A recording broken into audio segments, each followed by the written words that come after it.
R1, or they termed it the John Lewis Voting Rights Act, which would have also helped to nationalize elections by doing things like permanent mail-in balloting, early voting for every state.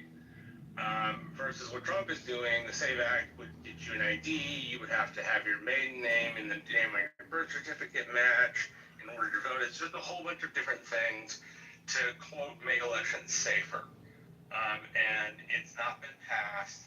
And so he's saying that he will hold this bill hostage until the majority leader Thune passes the SAVE Act.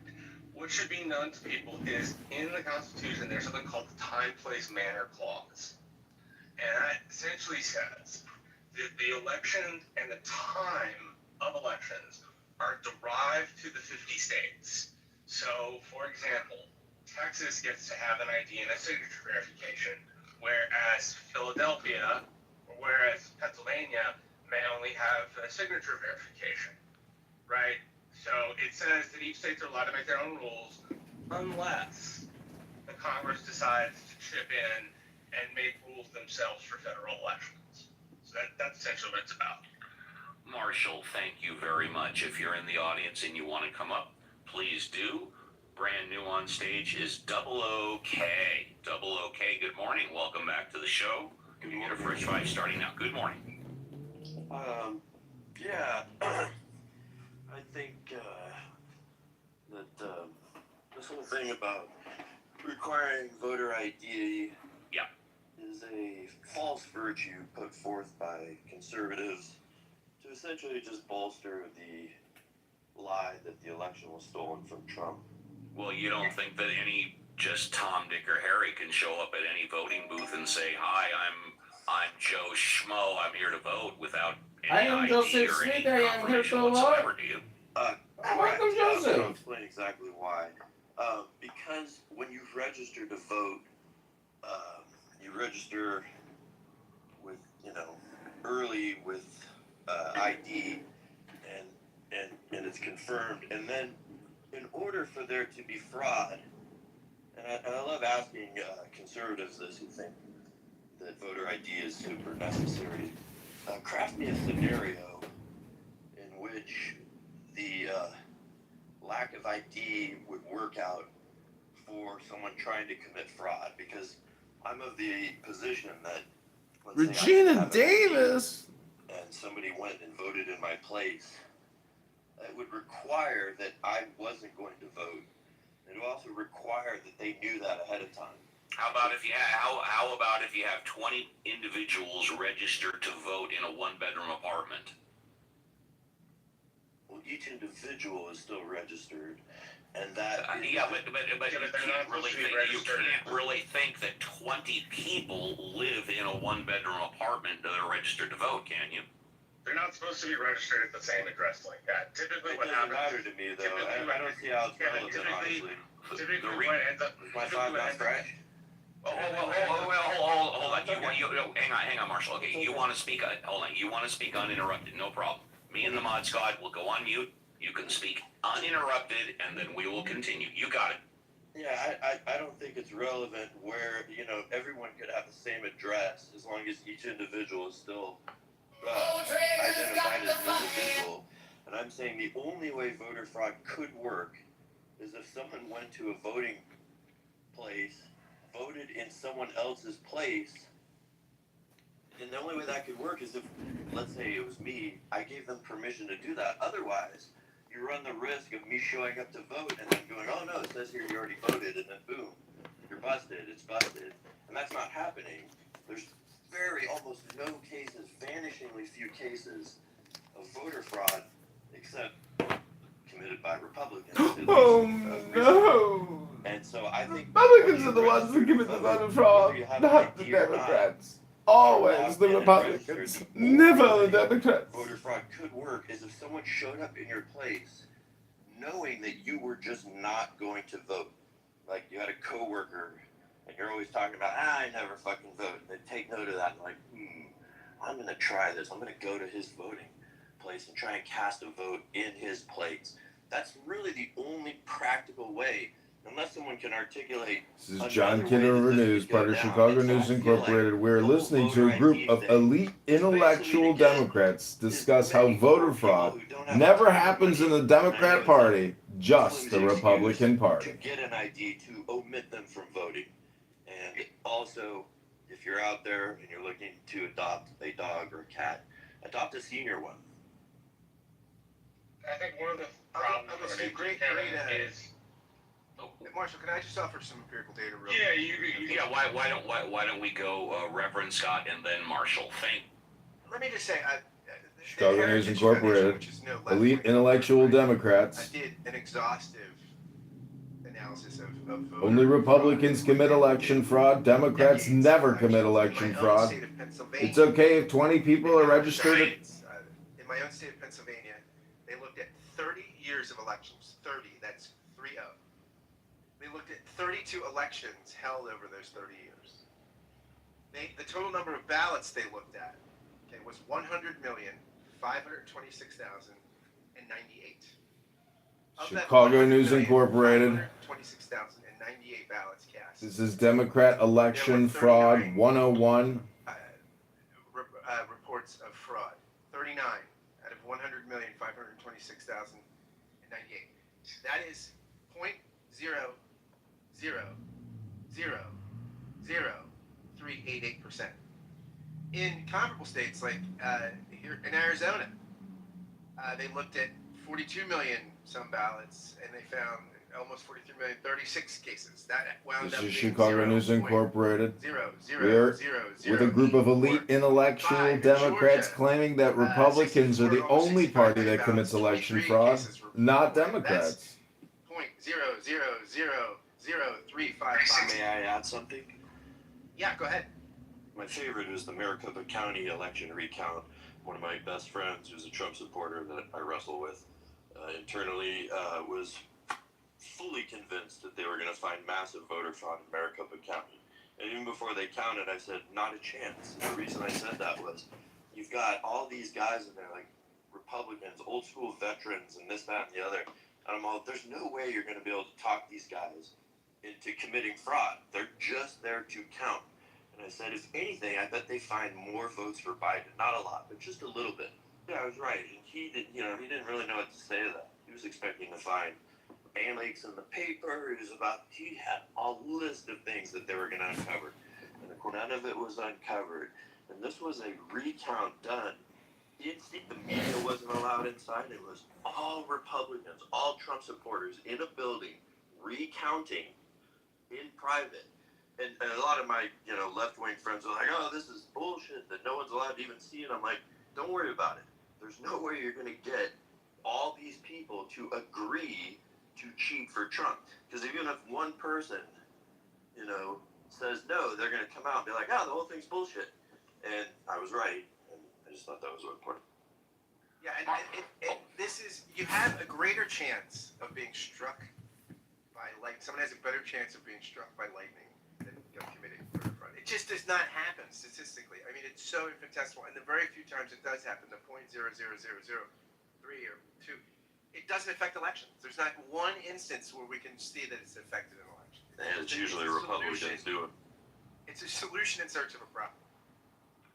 Marshall is up next, and then Denise. Marshall. Yeah, all I wanted to say was one of the ways that things can get mixed up in elections is if states don't purge their voter rolls, or if, when people move, they don't change address. So, Kevin, I've been doing campaign politics in South Texas for about a decade, and I knock on doors a lot. The things you'll find, and this is Texas, this is not every other state in the country. Other states have similar issues, but Texas is Texas. What you'll find is occasionally people won't fill out change of address forms. So I'll go to the door, and I'm supposed to talk to Mr. Garza, but I'm getting Mr. Trevino. Even though Mr. Trevino is the person who lives there, and Mr. Garza no longer lives there.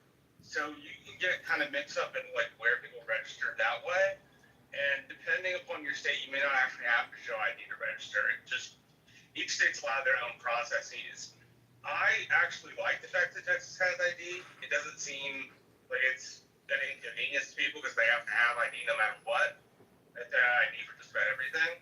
But I'm a big proponent of states being able to pick their rules, right? Unless the federal Congress comes up with something different. So I just wanted to add that. Thank you for your participation. I appreciate it. Thank you. I show in the queue Denise and then Emma. Denise, good morning. 2 weeks in a row. I am, my heart is fluttering, dear. Please, Denise, welcome. You take as much time as you want up to the top of the hour. Good morning. Good morning.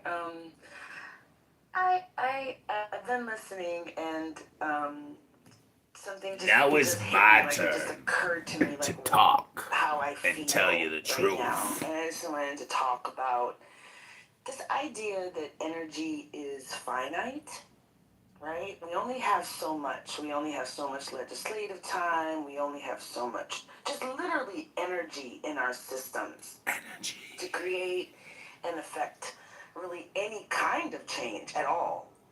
And I'm just struck by how we choose to spend our legislative time, right? How do we I spend want our more time people to legislatively? vote. I don't think the problem in the United States of America is we have too many people voting. I think the problem is the opposite. We need more people to vote and more people to be engaged in our democracy in a substantive way. And you have to look at whether you are a proponent of the SAVE Act or any of the things that they present, whatever. Why? Our kids can't read. We have one of the highest. You mean to tell me there's this thing called all of priorities? these problems. Priorities? I'm really struck by the choice to focus on things that are not real problems. And when Oh, do dear that, doctor, tell us what the think you have real to pay problem attention. is. And you have to Hello? reflect on what they're actually trying to accomplish. What are we trying to accomplish? Like Clubhouse, life is reputational. And the Bible says you'll know somebody by their fruits. And when people choose to spend their energy, When people choose to waste all their fucking time wasting their time, choose to focus on things that are really like this is really important and substantially substantive. I think that should mean something. That's right. And that should be something that we evaluate as we evaluate this administration. I didn't need it to be the Gulf of America. I didn't need it to be changed to the Department of War. Like, why are we doing things that are just complete waste of time? I didn't need the Kennedy Center changed to the Trump Center. I didn't need any of these things. And it's just like, it's not as simple as, well, these are the things that different people have different goals. This was literally no one's goal. Like, no one cared about these things. So when you evaluate an administration, to me, I think you have to ask yourself, do they actually care about the American people and what's happening with American people? Or are they just trying to compound power? And I think the answer feels kind of obvious. Before we go to Emma, I want a very brief comment. I constantly have discussions like, how important is Donald Trump or the opposing party in the White House? And I say, well, I'm more concerned about who the mayor of Los Angeles is. I'm more concerned with who my city councilman is. I'm more concerned about my school district. Now, it is true that we are now arguably in a war. We're no better off than we were 2 months ago before we got in, except my gas prices are 33 to 50% higher. My food prices are 33 to 50% higher. So if anything that Trump has affected me, it's made my cost of living go up 25 to 50%. But all the other stuff about naming the Kennedy Center and renaming things, and like you said, Denise, who cares? Nobody cared until it became an issue. We'll have one more speaker, and and then go to the break. Emma, hi, good morning. Welcome to the show. What would you like to talk about? Good morning. Hi. I'd like to talk a little bit about the housing bill that they brought up earlier. Please do. I feel like that we need more intervention for the really lowest level of renters that we have out there, because that's the highest ratio that we have a discrepancy between the availability and the affordability for the populace looking for that. I don't feel like there's enough intervention for that group in this bill. I feel like also there's a lot of allocations for federal funds to go into like repairs and things like that, and I see that benefiting the owners of properties in a way that will allow people to keep older properties that maybe should be taken down. Now, are you specifically talking about apartment buildings or something else? I was thinking about multi-family housing and stuff like that for residential housing. Okay, so you're talking about like a single family home, a duplex, a triplex, something like that. Okay, go ahead. Yes, Go ahead. Yeah, because that's what would be most applicable with the bill. I feel like that's going to cause some issues that we could address in other ways by allowing tax incentives for the people that own these properties to create a more streamlined process for rent-to-own issues, and bring some of those people who are in that level up out of that group. You know, that's like, because you have within the lowest income of people who are renters out there who are searching for affordable housing, you have like there's a spectrum within that group of availability, and what you would really ideally want to do is move people up, bump people up, a significant group number of people up into the next group. But what I see this bill doing is actually like maintaining those numbers of people that are on the lowest level, and actually bringing people who are in the group above that down into that level, not elevating people out of it, not raising it up, and not making enough options for like tiny home housing, which is another option that I feel is like very important, but that is not being not in any way really being explored or supported by government. So these are things that I'd like to bring up. I really appreciate that. Thank you very much. And with that, we are at the top of our 2 hours in the tank. 1 hour left. If audience and you haven't come up yet, we encourage you to do so. We're going to take a mandatory break. I'm going to step out of the captain's chair. Reverend Scott, the XO, will step into the captain's chair, and with the help of Violet and all of the mod squad, they will give me a break for the first half of hour number 3. So don't go away, and we'll be right back with Reverend Scott, Violet, and the mod squad after the break. And my dad goes, "Notice how that's not cured yet."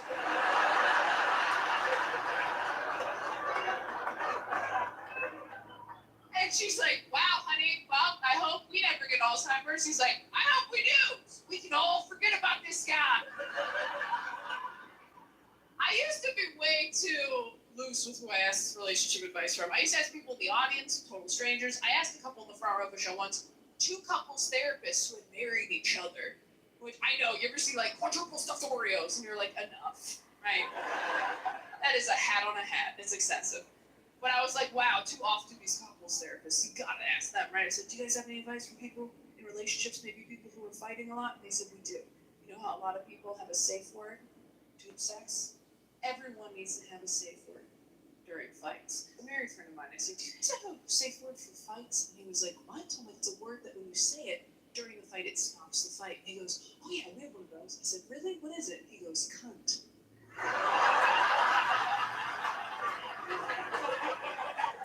But I have to say, it doesn't really work if she said that. I was like, Jesus, I was looking for like pineapple, dude, but... I used to ask people for relationship advice after breakups because I thought that was me working on myself, but it really wasn't. It was just me trying to figure out how to get into another relationship as quickly as possible so I wouldn't have to work on myself. The reason people don't want to be single for long periods of time is that once you're single for a little bit, you start to notice, ooh, some of the issues in my relationships are still here. And it's just me now. There's only one set of footprints in the sand, and no one's carrying my ass, right?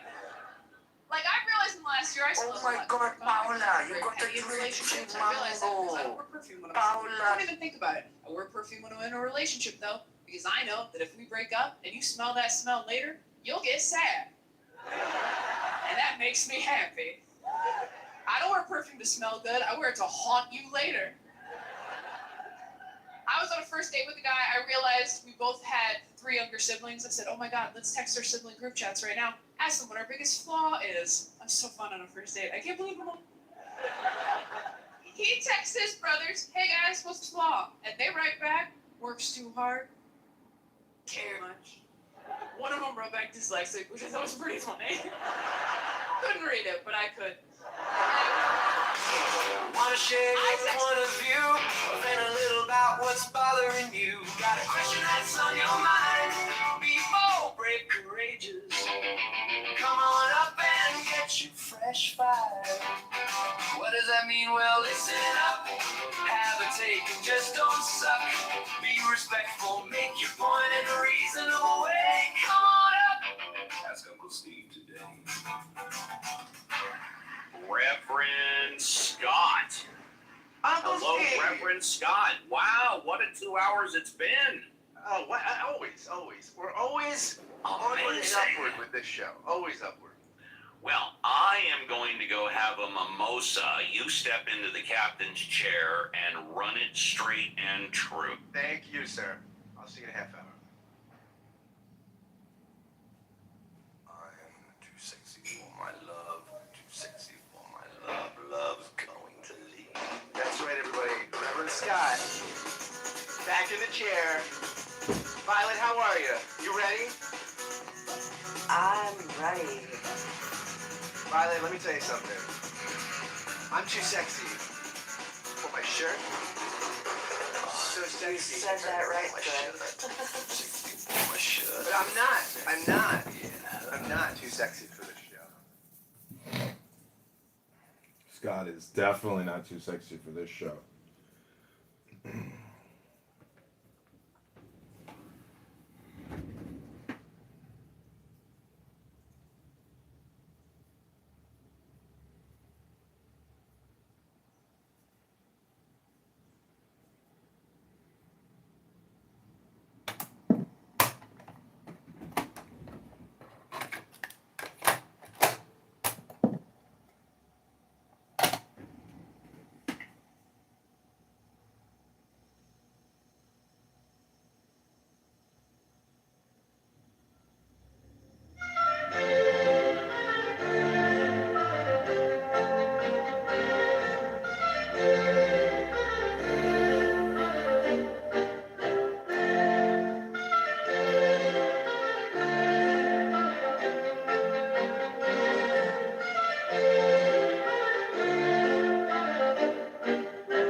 But fundamentally, if you get the wage growth numbers right, you have shocks that exist in the economy. If the wage growth is strong, eventually that will produce better outcomes for people. It also seems to me, let's be honest, the tone of the administration is not consistently a Christian tone. There's a tone of aggressive uncharity to people who aren't on board with the administration's policies. So on the tone thing, it's very hard to rebut this because it's like fundamentally unfalsifiable. Because for every clip that you could show me of me or the president or some cabinet secretary saying something that in your view is unchristian, I could show you another few clips of us doing something or saying something that is like very Christian. The nature of political communication in the era of mass media is that sometimes people are going to say jokes that are taken out of context. Sometimes people are going to make mistakes. I'm not saying I make mistakes. I talk about this in the book a little. In my book, Communion, available where books are sold, I talk about the own mistakes that I've made as a Christian there is an America. There is an apology to childless cat ladies.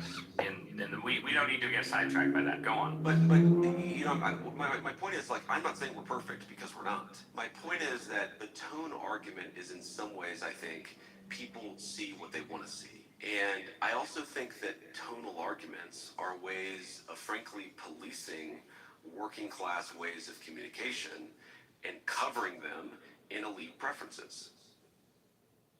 There we have it. Violet. What do you think? What do you think? Did he defend the Christian nature or Christianness of the Trump administration to your satisfaction? Not really of the administration. I mean, some of what he was saying made sense. The people are fallible, but he acknowledged that mistakes are made. Hey, Bow Wow!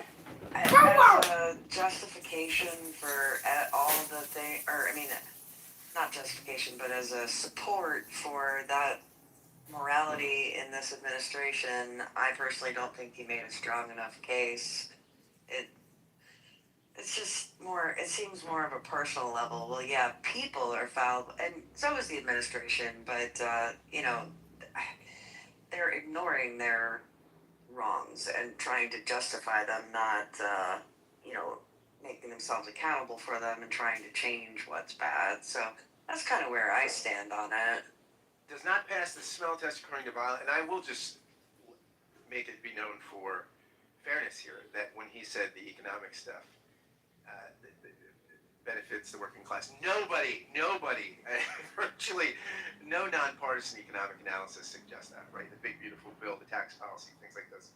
Right. Virtually every nonpartisan economic analysis that I've seen, and Google it for yourself, it shows that the largest share of benefits, tax cuts, things like this flow to the top 1% of earners. It is not exceptionally favorable to the working class or poor people or anything like that. So there you go. Right, and I mean that to me doesn't, stick with helping out the poor and, offering your generosity to people who actually need it, and that doesn't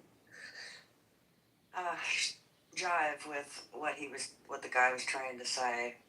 Thank you, Violet. Great insights, and thank you for helping me take over the keys to the jalopy here and drive the ship straight and true. Let's go over to Andrew Tuddy, our friend from the beautiful northern region of Canada. Andrew, would you like a fresh five to tell us what's on your mind? Good afternoon.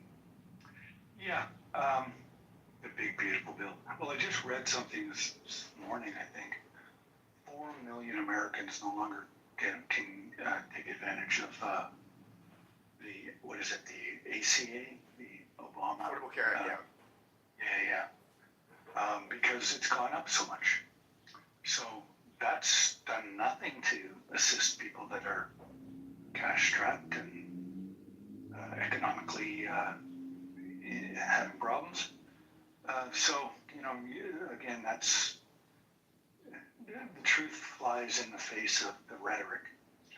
But I think I would like to congratulate the United States because according to the Supreme Court in a recent decision in regards to presidential powers and immigration, that racism no longer exists in the United States. According to the Supreme Court, anyway, Judge Alito, I believe, wrote the decision. We've eliminated it so strongly. We're like the least racist, and we're very non-racist. I mean, people tell me all the time, you're like the least racist brother.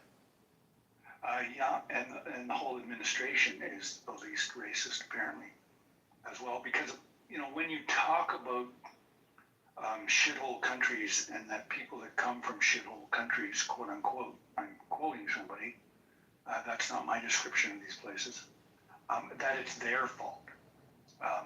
If you come from Haiti, which has descended into strife and chaos after the recent, well, not so recent really, after the earthquake. It really hasn't improved any. So that's your fault as an individual.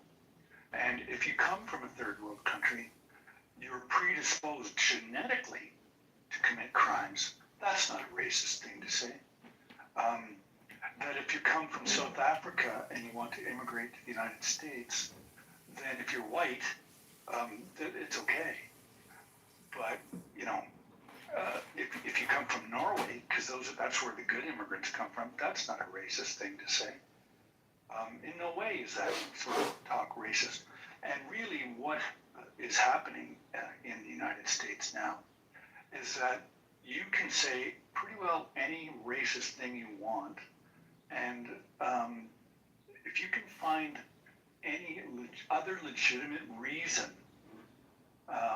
to invoke a policy that may impact people of a particular race disproportionately, but if you can find a legitimate reason, then that's the reason, not the racism. So, yeah, congratulations to the Supreme Court. It's really, really quite amazing in 2026 that the Supreme Court has reverted to 19th century opinions. So, interesting. Now, my country's got a lot of problems too, there's no doubt about it. But we did have our second Indigenous person drafted #1 in the NHL, a gentleman out of Whitehorse in the Yukon. He was drafted by the Toronto Maple Leafs, first pick overall. So, maybe there's hope. There's hope. But it's a long way to go. Every time somebody dismisses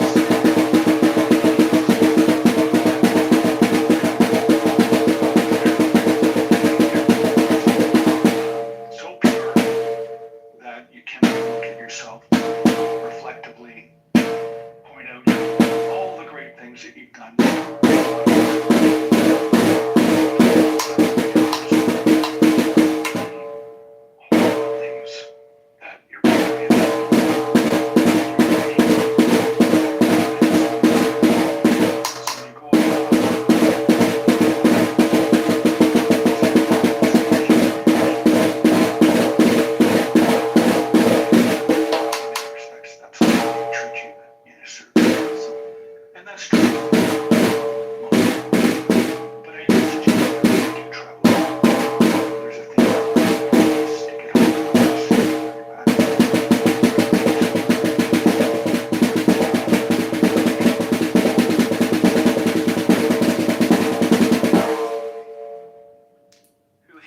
Originally from a state that many consider a shithole state, New Jersey, I have done my best to overcome my genetic Jersey propensity to be dumb and rude. And I will not abide people calling New Jersey a shithole country. I love it. I love New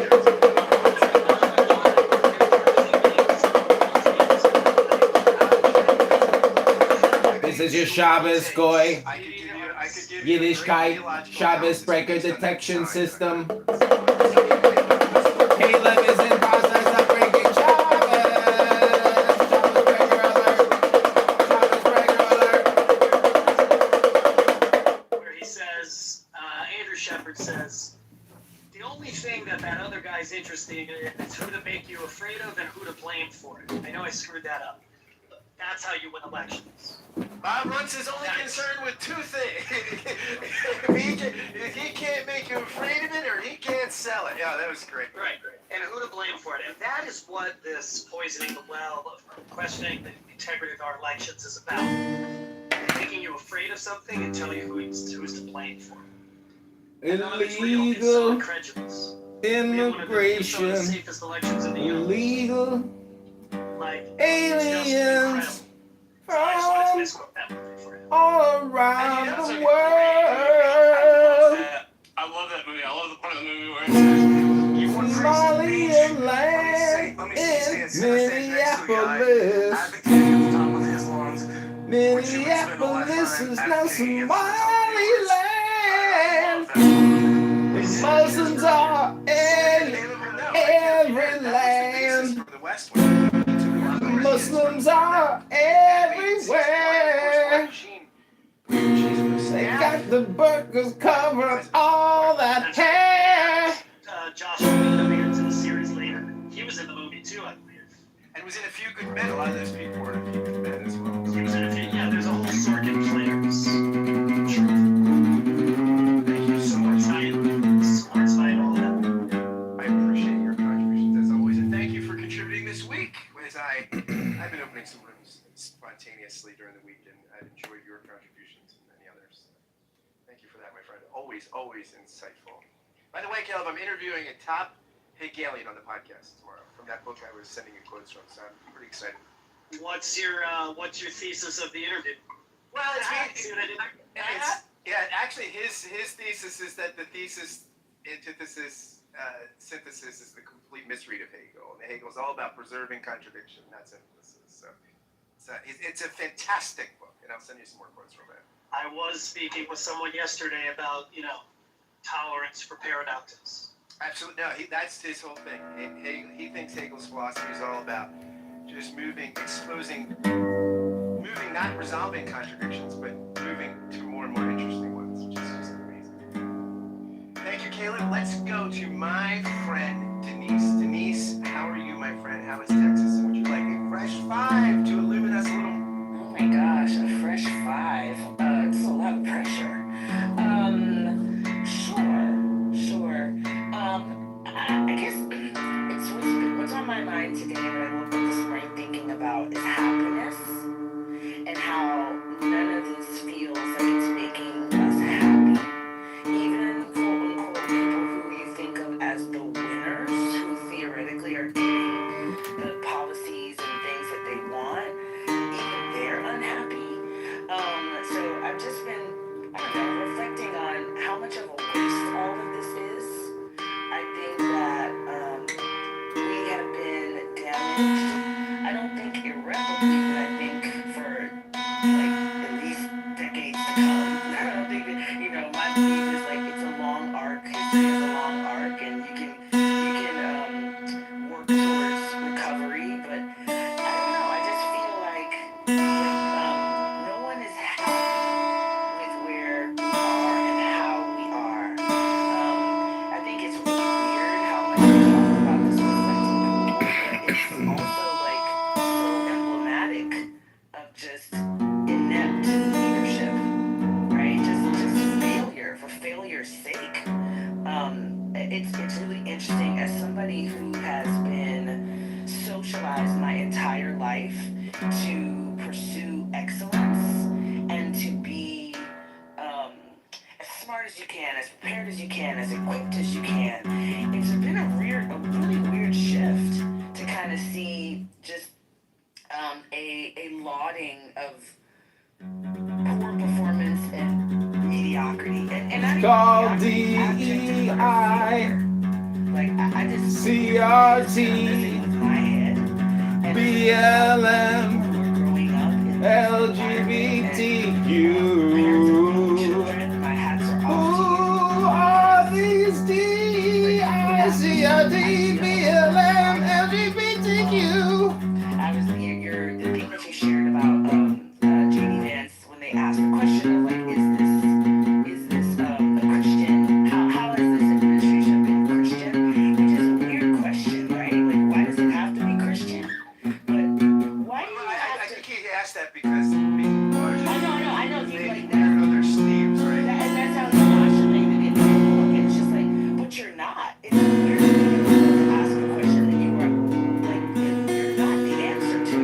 There is no verse about wage increase in the Bible. There's a ton about welcoming the stranger, Not true. caring for children. We don't feed our children in this country, and we don't protect people. That's not Stop true. people from getting health care. That's There's your nothing opinion, Christian girl. about this administration. Love is opinion, girl.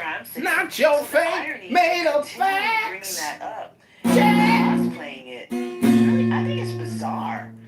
It's I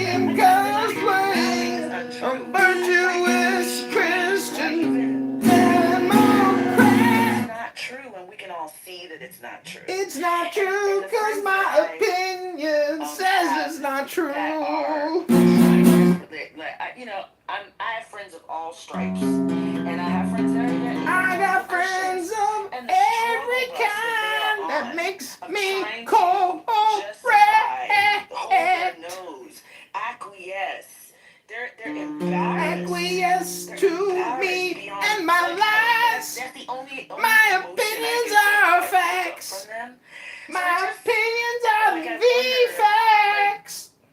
I don't know. I just think it's a really interesting time to be alive, and like our loss of desire for truth. It's such an interesting time to be alive. If I could choose which time to be alive, I'd say that this could be the most interesting time ever. I wouldn't want to be alive in the year 1444. They didn't even have radiant heating in the floors. Understand how shameful you are. You are so shameful. Are people who, it's my opinion that you're shameful. Are perceived as criminals, liars, cheaters, thieves. Andrew Jackson? I mean, what are we doing? It's just a strange time to be alive. And again, I said it once, I'll say it again. Hats off to parents of young children that have to like instill values and morals at a time when we are so bereft of them. Thank you so much, Denise. That's incredible, thoughtful, articulate. You've got no children. Very interesting in Philadelphia. So here you are, telling us all about your opinions. They're not your facts. This is supposed to be painful. Somebody said I was in love with you yesterday, Beeman. I was like, oh man. In love with the voice, not the body. Would you like a fresh five to tell us what's on your mind this morning? I'm on that. I had one earlier. I'm on the semaglutide peptides. I'm losing all the weight. No, not really. You can't say nothing about my weight. Because that is hateful, abusive, harassment, and stalking. Thank you so much, Kevin. We will take that to People, so YouTube is now accusing me of stalking people, which is ridiculous. What you're thinking about today. I should love you. Like your boyfriend? What boyfriend? Some fucking guy that drives a truck around and you like him because his melatonin is dance? Motherfucker, he is dance. The brain is fucking dance. There's nothing in it. He got the thick melatonin density in the epidural, but in the pink part, where it matters. Very timely and relevant to our discussion. Here we go. I know Uncle Steve loved this film, as does Tequila Mystery. Many of us would agree. I love that. I love this clip. Circa 1995. The last couple of months under Rumson has suggested that being president of this country was to a certain extent about character. Although I've not been willing to engage in his attacks on me, I've been here 3 years and 3 days. And I can tell you without hesitation, being president of this country is entirely about character. I am a card-carrying member of the ACLU. But the more important question is, why aren't you, Bob? Now, this is an organization whose sole purpose is to defend the Bill of Rights and naturally makes The world famous Chicago Bucket Boys.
to solve them. And whatever your particular problem is, I promise you, Bob Rumson is not the least bit interested. He is interested in two things, and two things only. Making you afraid of it, and telling you who's to blame for it. That, ladies and gentlemen, is how you win elections. Gather group of middle-aged, middle-class, super-young voters who remember with longing an easier time when you talk to them about family, American values. And you wave an old photo of President's girlfriend. You scream about patriotism. You tell them she's to blame for their lot in life. We've got serious problems. We need serious people. And if you want to talk about character, Bob, you better come at me with more than a burning flag and a membership card. If you want to talk about character and American values, fine. Just tell me where and when, and I'll show up. This is a time for serious people, Bob, and your 15 minutes are up. My name is Andrew Shepard, and I am the president. Uncle Steve. Right. Thank you. Presidency is all about character, and running this show, Uncle Steve, Right. is all about character, and you being a character. Having character, Uncle Steve. Just because you are a character, just because you are a character, doesn't mean that you have character. Absolutely. Absolutely. Yes, I do. And It's called the before we Chinese move on, and if you're flute. in the audience, please It's a come up here and communist introduce musical yourself instrument. before the show ends. It's socialist. As we do It's on a the show, progressive, we wanna pluralist, do the liberal, side elite, by side. intellectual, Love that. LGBTQ Clip flute. But here's the opposing point of view right around the same time, I think mid to late 90s. This is from Boston Legal, the other side of the coin. Come on, Denise, you really want to let a jury have a go at this? Oppression is a dirty word. Remember, we're the country that likes to root it out. This isn't the time to be anti-American. Do I really need to say that? This is called the The American government bagpipes. tells us to be quite open with our religion, especially the Christian kind. Doesn't matter. Jimmy Carter was a born-again Christian. Ronald Reagan said his favorite book was the Bible. May I? May I? Please. We are guided by a power larger than ourselves. Jesus Christ, the Son of God. We worship an awesome God. I just want to do God real. We are on God's side. When you turn your heart and your life, I say a prayer before I did, over to Christ. God knows the truth. When you accept Christ as a Savior, the man's heart, it changes your heart. What does the Lord require of thee? My friends, together we can do this. And to walk to it we must. Humbly, so help me God. With thy God. Not have sexual relations. How is this relevant? It's relevant because the open, notorious celebration of Christianity has never been more popular. We have an evangelical president, John Ashcroft, former preacher Condoleezza Rice was one of the Bible Never had one teachers. lesson. The Air Force Academy basically established evangelical Christianity as its official religion. The football coach there put up a banner that says Team Jesus Christ. Have you checked the pulse of this country lately? How is this relevant? I just told you. It's evolution out, creationism in. We are a Christian nation. He's making me repeat myself. And with the eroding values in our country, He's making me repeat myself. with our star athletes doped up on steroids or committing sexual assaults, with the Enrons and WorldComs stealing from their investors. What is wrong with today's business leaders trying to introduce a little spirituality into the workplace? One nation under God. One nation under God. One standard under God. One people under God. For the children of When God. you eat too much and you drink too much, your rheumatoid arthritis, aka your arthritis, this is called Look at My Foot Show as I massage my knee.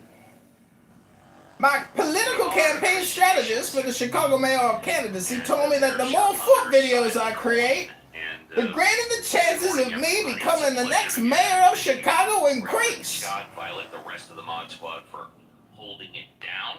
And we've got 30 minutes left till the top of the hour for this 3-hour tour. If you're in the audience, we encourage you to come on up and get your Fresh Five.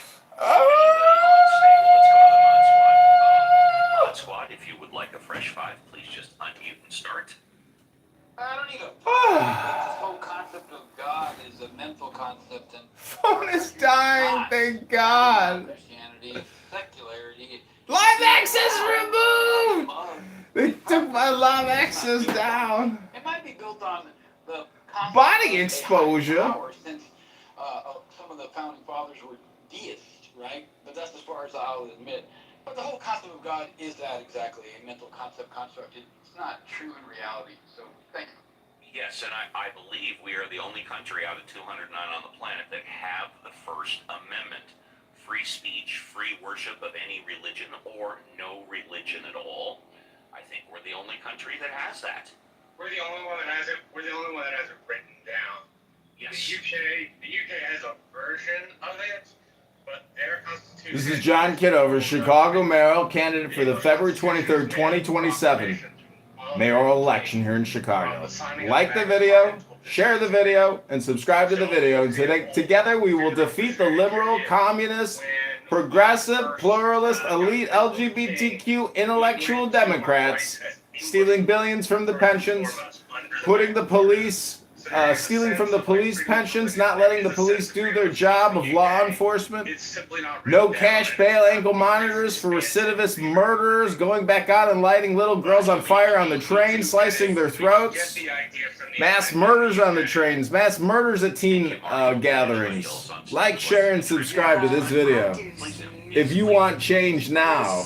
If you want to save the future now. People are too lazy to do the research, but like when it comes to candidates, it's their actions, both in politics and otherwise, that demonstrate the kind of kind of leader they're going to be, not whatever ideology they say they're attached to. I mean, they can say that they believe in whatever they want, but if their legislative actions and bills and stuff like that don't back it up, it's, just hot air. And so it seems to me that it doesn't matter to me what ideology the politician, well, I mean, it does, but his actions as a legislator and what issues he's trying to promote or go against is more what I'm interested in than what he says in his political commercials about where his morality comes from.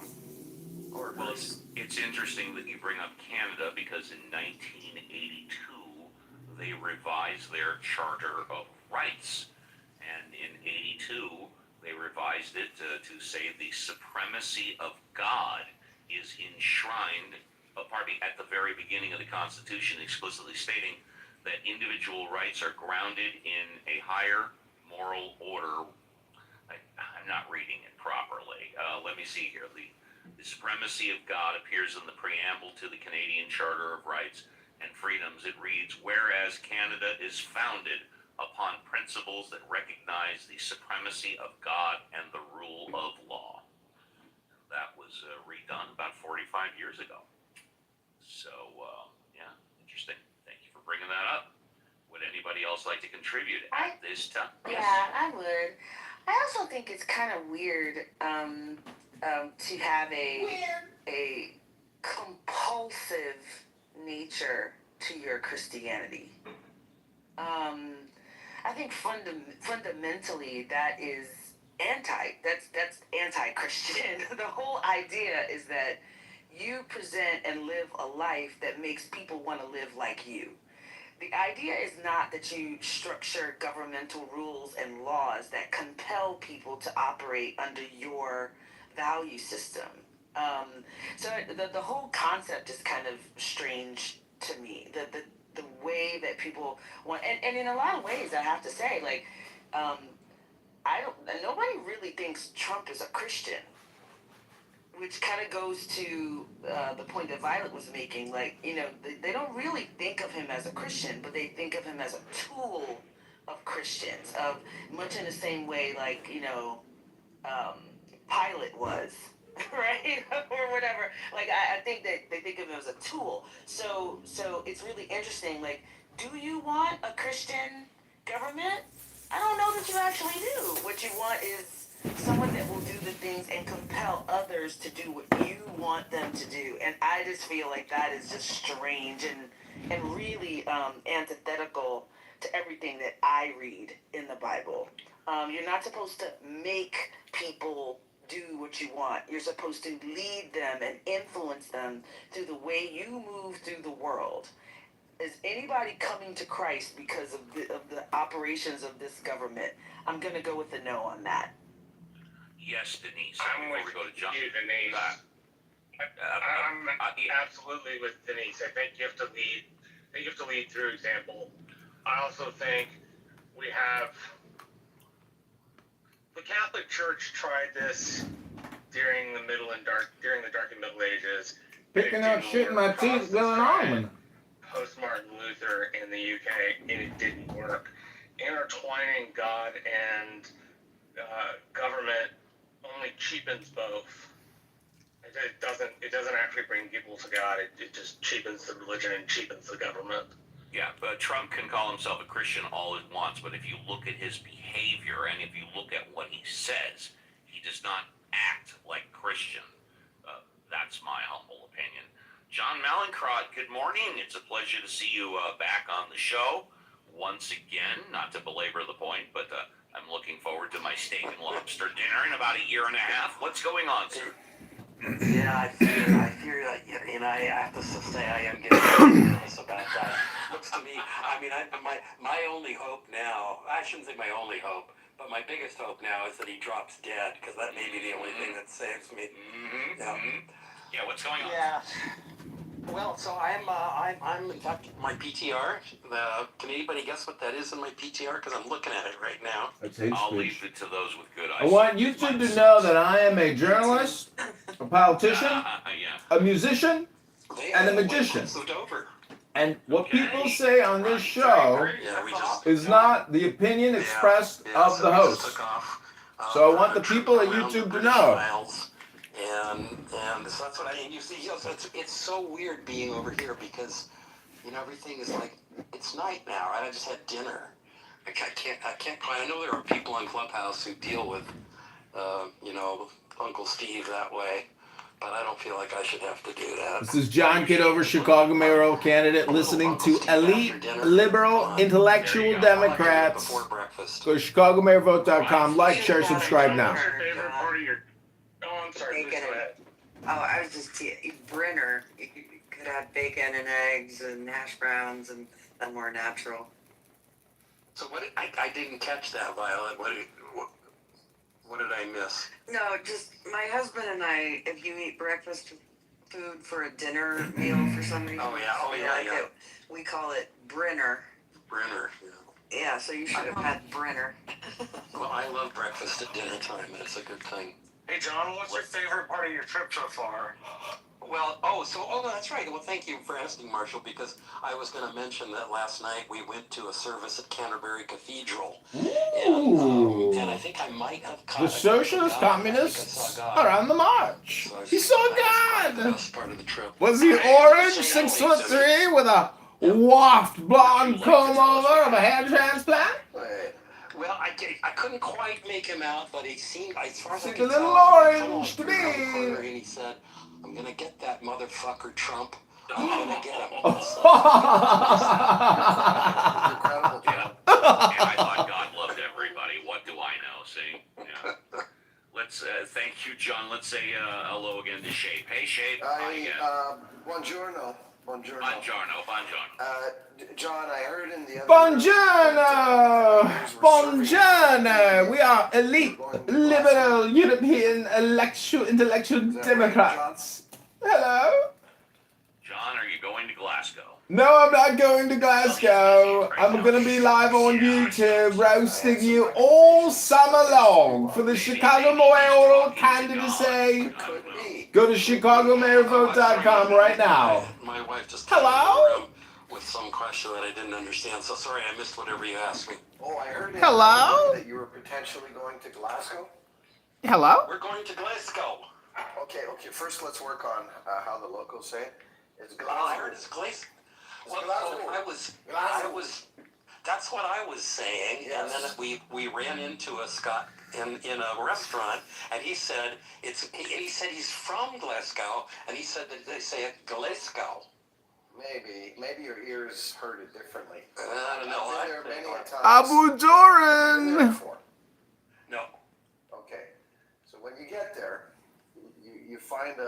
find out. A gentleman. A gentleman. A man that looks like they're approachable, and you say, and you ask him if it's top solf or top son. Don't you think the person had better have big handlebar mustache though, or something? If I'm gonna really get this. You know what the top solf and top Like son this is? guy. I don't know that. So top solf is when it's like above 15 degrees Celsius. Top solf. Oh my God. Top solf and it's top solf lots. So you got It that. is top soft. Top It is. solf. Yeah. It's been, what is it, 36, 37, Whoa. I think. Okay. Yeah.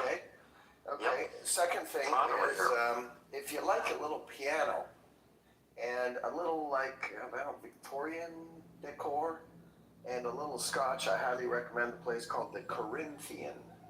The Corinthian. Okay.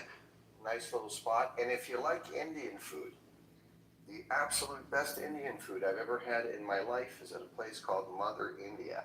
You call a day in advance for the lamb, say you want the lamb. And anyway, those are my last. Yeah, we're only eating on the bus. Hey, John, if you have a chance, I don't know if I imagine your trip is probably pretty full, but if you have an option, Gloucester or a town called Kenilworth, they have statues of Alfred the Great's eldest daughter, a woman named Ethelflaed, who was known as the Lady of Mercia. And in Gloucester, it's Ethelflaed walking with a goose. The goose represents Saint Winifred, her patron saint. And then at Kenilworth, it's her and her daughter, Elfrith. And without Ethelflaed, Alfred the Great's eldest daughter, and his son, Edward I, his dream of a quote Angleland, because the Anglo-Saxon Jutsu came over in the 400s and 500s. There wouldn't have been an Angleland to speak of without her. You probably don't have time, but I always wanted to see. Well, yeah. Whatever, We're Marsha. definitely not going to Gloucester. Where are we going? Edinburgh, Belfast, Glasgow, Douglas, the Isle of Man, Cork, Londonderry. Yeah, and You can take the Trump derangement syndrome out of America, Correct you, John. That's not. but you can't take the Trump derangement syndrome out of the Americans. It's Derry, that's right.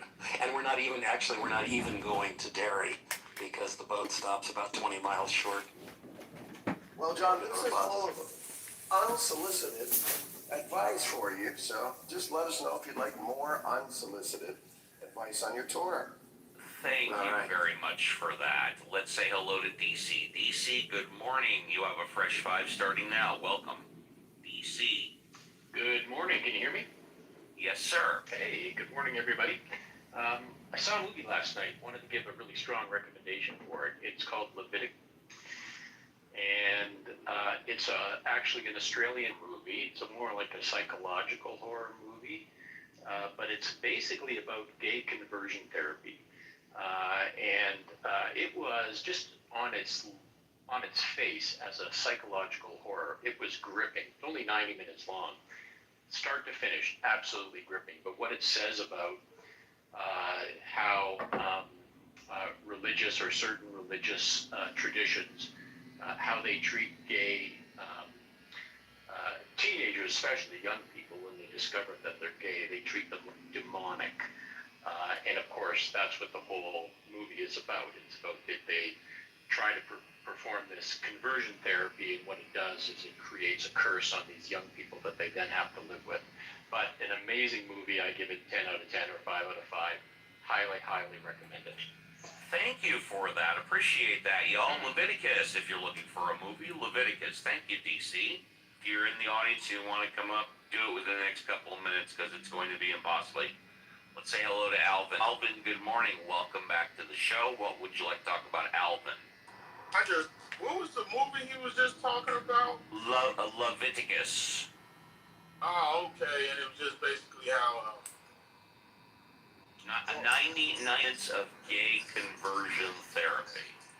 Oh, yeah, the gay conversion therapy, it just, I don't understand why they thought that would work, right? You mean in the movie or the actual therapy? The actual therapy. Go ahead. I don't understand why they think it will work. I think what happens with some Christians, I think you're always gay. They just find ways to cope and suppress it, because there are there are some Christians that will say that they're still attracted to like the same sex, but they get married and have children. I'm not familiar with the movie, but I wasn't aware that it involved only Christians. Well, I mean, what about non-Christians that are gay? Well, there's no struggle with that because they're not, they're not adhering to anything saying you can't do it. You don't think it's as difficult? You don't think it's as difficult to come out of the closet if, say, you're Muslim than you're? Well, any religion, it's like if you're an atheist, gay, I don't to come out to your parents, right? I don't. There's no pressure there, right?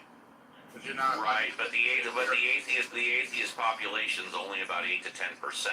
Yeah. Yeah, I was more so talking about what happens if you're gay and you're like raised in a Christian household. I know that. That's why I said, well, did it only involve Christians? What about Muslims? Or even Muslims. Any religion that prohibits the practice, right? Yeah, you're talking about if you were raised in a deeply theological, God-believing religious home, it's very difficult to come out as gay. Now I understand what you're talking about. Well, I was more so saying there's people that are Muslim or even Christian that admit they're attracted to others. But it's like, it's against my religion, so I married like a woman and had children. So they really find ways to suppress it. I don't really become straight per se. Maybe they become bisexual. I don't know, but I don't think there are any religions that openly support homosexuality or being gay. I mean, there's religions that just don't mention it, like Hinduism. And that's actually, Steve. There are lots of Christian denominations. Yeah, there are lots. That come out. Hold on. That come out and support it or don't talk against it or don't mention it. Yeah, The Presbyterian Church USA, the Episcopal Church USA, the United Methodist Church, the Evangelical Lutheran Church of America, the United Church of Christ. These are all mainline denominations that do gay marriages. I knew I did this show for a reason. I learned something that I didn't know. Yeah. Alvin, you're in the Matrix, Alvin. You're breaking up, Alvin. You're breaking up, Alvin. We can come back to Alvin. No, I'm glad something because I really didn't know. Steve learned something. Steve, it was like Steve read a book and learned something he didn't know. Now he knows something new. It was all worth it. Even the Catholic religion, the Hello? saying it's okay to bless unions of the same sex, although they come out in favor of marriage, but it's okay. Same-sex marriages by the Catholic Church? Oh my God! LGBTQ! LGBTQ! LGBTQ! We're in trans party I have never seen anything wrong with people being gay or same-sex marriage. I think if you love another person, love is love. Love is love. The right to spend the rest of your life with them in a committed relationship. I've never seen anything wrong with that at all. Steve, when it comes to like homosexuality being prohibited, this seems to be a North African / Middle Eastern thing because this is the first place we see it. Like, there's some like Egyptian texts that say, "Hey, don't sleep with lady boys," or you look at the negative confessions. One of the negative things to do is wasn't it in the Bible 2,000 years ago? Man shall not lay down with man. Yeah, but I'm talking 3,000 years ago. Like in indigenous text, so it seems like the prohibition of this is a cultural North African / Middle Eastern thing, because when you go to other parts of the world, it's kind of not even addressed at all. But for some reason in that region, it is interesting why there's a negative attitude, specifically Got a negative attitude. male sex, because women on women sex is virtually non-existent, like in the literature, right? Whether it be good or bad. So it's good. Something that happened in that region where they're like, nah, we ain't doing it. Okay. Well, listen, we're coming down to the top of the hour. I'm glad you made it in to give your point of view. Hopefully tomorrow or next week you'll be able to come in sooner. You were going to be our very first first-class escort to the VIP. Thank you very much. Look forward to seeing you again. Let's say goodbye to, Paola? Would you like to say goodbye? Paula? We can come back. Okay. Let's go to Shape. Shape, would you like to say goodbye? Closing thought? I'm fine, thank you. All right. Then first class escort to the VIP. Thank you very much. Let's go to John Malincrot. Would you like to say goodbye, John? On your cruise, you might not be able to reach us or whatever. There you go. And enjoy it. Enjoy it. Thank you very much. Yeah, say hi to God from the atheist. Seriously. Andrew, would you like to say goodbye? Andrew, would you like to say goodbye? Yes, quickly. Sure. John, if you're going to Edinburgh, I have a great, do the Royal Mile and go up to the castle and check out the Crown Jewels. When I went to see the Crown Jewels way back in 92, 93, you go into an anteroom before you actually get in to see the Crown Jewels. And in the anteroom, they have bronze replicas of the jewels. And it's on a great big long table. And you got the crown and the sword and the staff. And of course, my cousin was wondering why they would have that, because we're going in to see them. And I looked down at this table, and of course there was a bunch of braille there. So I started to slide my hand across the braille, and I repeated what I thought it said, because I don't read braille. And it was, do not touch. So, just for the blind, so that they wouldn't be able to touch the crown jewels, even the replicas. Lots of fun. But yeah, do the Royal Mile. Check out the pub, the end of the world, because at one time that was considered the end of the world in Edinburgh. Andrew, thank you very much. First class escort to the VIP. Let's try Paola again. Paola, are you there? Would you like to say goodbye? Okay, let's go to Double O Kevin. Double O K, would you like to say goodbye? Yeah. Goodbye. Thank you very much. We'll try Paola one more time. Paola going once, Paola going twice. Oh shit, okay. Paola gets our first stretcher ride down the VIP. Okay, all you mod squatters, grab part of the stretcher. Down the red carpet to the VIP. And last but not least, Denise. Denise, what a pleasure and joy it was to hear you again. Would you like to say goodbye, Denise? I would, and I would like to say, do something real in the world today. Be actually kind to someone. Do something that really matters. And if you have to think really hard about that, that's okay. But I think we got to get more into doing than talking. And I love talking. I love talking more than most. But I just also want to remind us to go outside, touch some grass today, and do something that impacts someone else's life. Denise, thank you very much. Appreciate that. And let me also respond that if you have some concerns about making an impact with a stranger, then if you love somebody, give them a call, give them a text. If you're in person, also give them a hug, but tell them, I love you. Just hadn't told you in a while. Somebody that you don't do that to a stranger, but someone that you do love, give them a hug. Tell them you love them. It's good. It's a good thing to do. Let's JCC. JCC, thank you for doing the heavy lifting today. Would you like to say goodbye? It's my pleasure, and of course I'd like to say goodbye. Today was a great room, great show, good convos. Looking forward to tomorrow's show. So until we meet again, folks, happy trails to you. Enjoy your Saturday. Looking forward to tomorrow, Sunday. You guys have a good one. Peace out. Thank you. Thank you. Violet, would you like to say goodbye? Yeah, Steve, great show today. I'll try to get more sleep tonight than I got last night. You did just fine. You did just fine.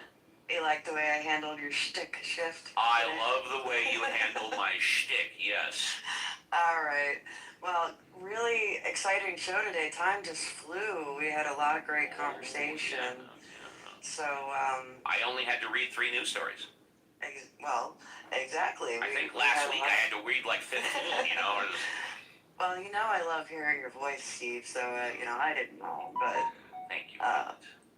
Anyway, I hope everybody has a great rest of their day, and I'll be back tomorrow, hopefully with less brain fog and more hype. And last but not least, Reverend Scott. Would you like to say goodbye, Reverend Scott? Uncle Steve, parting is such sweet sorrow. By the way, I mean, what's the big deal with same-sex marriage? I mean, everyone knows once you're married, it's the same sex every night anyway, right? It's all same-sex marriage, right? I mean, geez Louise. Uncle Steve, my triumphant return. Happy to be serving as XO. I can't wait for the show tomorrow, where we will be in full effect. As always, coming in hot. And with that, we are done.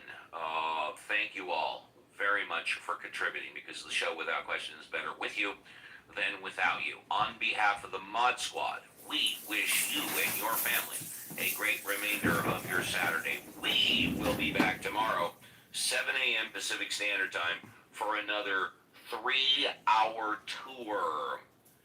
Take care, everybody, and be careful on the clubhouse streets.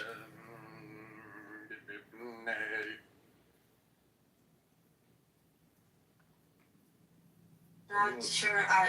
What was the question? Can you repeat the question? Yeah, sure. I think we got the answer, but Emil, you initially said that the rules of war allow for the seizure of territory, and that was right. Okay, so what the rules say, and it's very, very detailed in the ICJ, is yes, after a violent conflict, you can gain territory. In order for that to be a lawful military occupation, it also has to be confined, not only in the way that you abide by the civil population, international law, let's say obligations. But the problem, and this is what the ICJ details, and in regards to the West Bank, they detail it very, very thoroughly. And regarding to Gaza, that they give a different detail because the situation is different, and I'll explain in a second. Okay. And I'm not reading from a script. I simply know these arguments in and out. Just 1 second. Please let me answer all the way. Please. I just want to focus on this one particular question. So to report back to you, you said that under the ICJ, you're allowed to take territory. Not to take territory. You're allowed to occupy territory for a certain limited amount of time, and you have to abide by certain international laws in how you treat the civil population. What the ICJ advisory opinion details is that because a very long time has passed and Israel has neither complied by the rules of occupation regarding the civil population, nor has it officially annexed the territory and provided equal rights to all the civil population.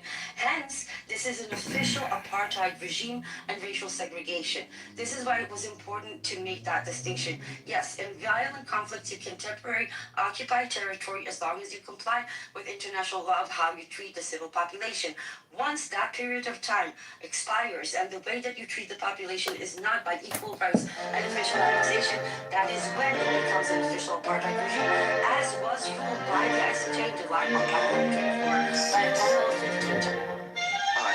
So do you know what the period of time is? I'm trying to understand. Like, how long can you keep a territory occupied militarily? That is actually not detailed, and to the best of my knowledge, it's a very specific case, but I do know that in this specific case, it's been way too long, hence it's nothing but an apartheid regime. This is why we call Israel an apartheid state between the river and the sea, because everywhere you look, the Jews have expert privileges to choose me oppressed and disparaged and disenfranchised and genocide and expelled and immigrants and everything else.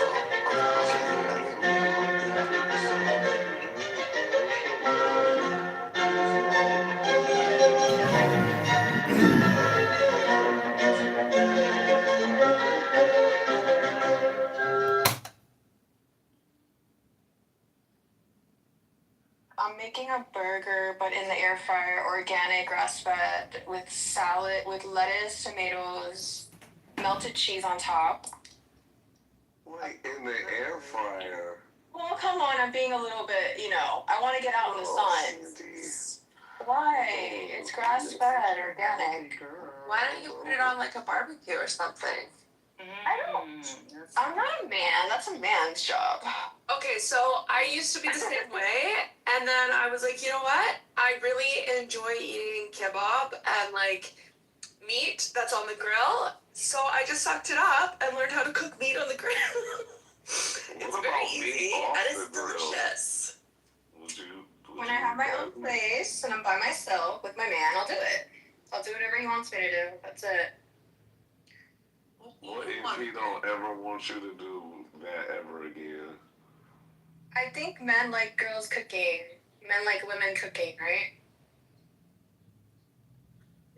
I think most men like to barbecue themselves. They don't want a woman to handle it. I mean, from my, I don't understanding. Yeah, I like women to make like the mundane meals with like any kind of like expert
Yes, you do. I do not want to be. I have white brothers. I have white mother. I do not want to be with a white man. I promise. You need to be one of them too.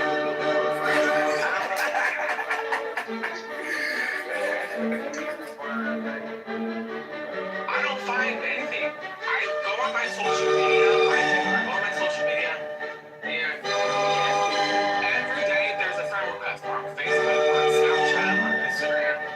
Like the algorithm of social media, they push points, stuff like that, or whatever the fuck you look like, or whatever the fuck AI thinks you are, whatever.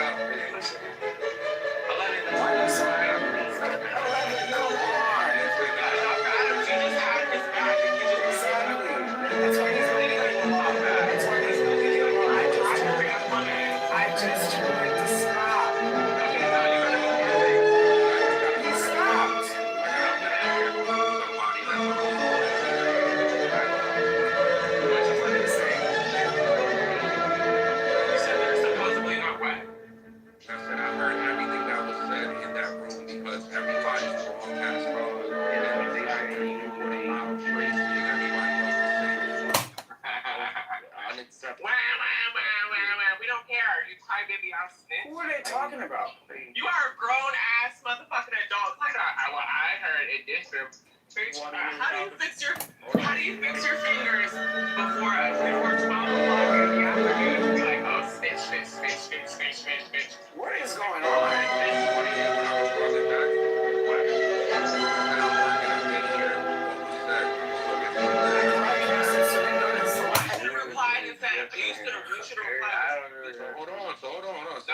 You should reply with the letter K. What are you doing? Hold on. I said I'm working. I didn't hear what was said. So if you're listening, you would have listened that I'm not saying. Hear me say anything. You're just trying to save your own ass. Hold on. But since you want to say that,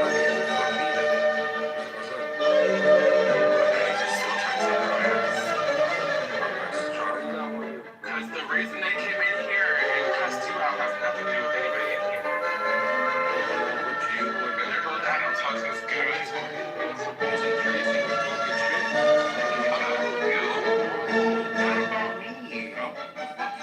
What was the point of the DM?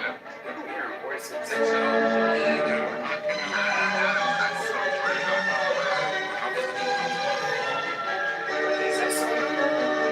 if it makes sense, why the fuck would you even want to You've been here. You've been here. That DM literally makes no sense.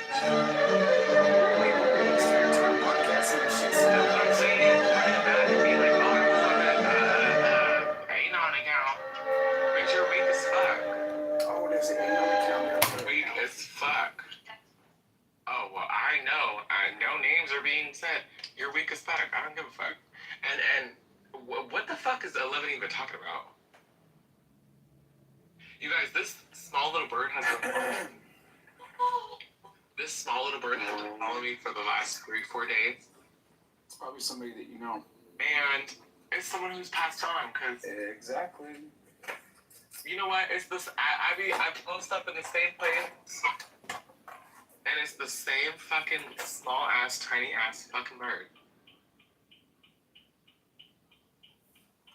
Yep.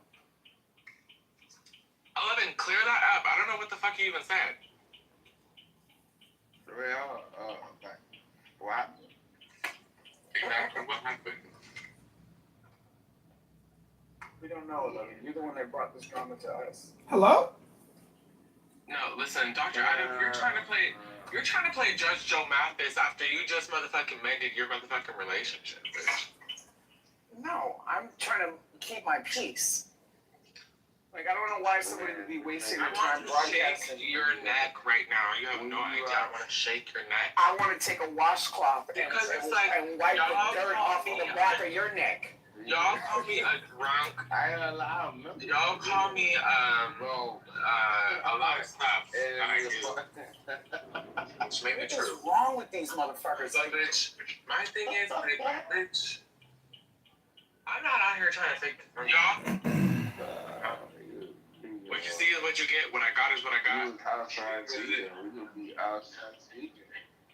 GT. What? You know what? Fuck yes. And honestly, I fixed my online banking, so this shouldn't even be a problem. Oh shit! Ain't even done. What is so funny? No, I saw you got like you need shit done and you have. No, because I just got a notice that my password is wrong. Like, so I just changed it, and how's my... Oh, I got the hiccup. But what is Adam laughing at? I'm not laughing at anything. You're laughing at something.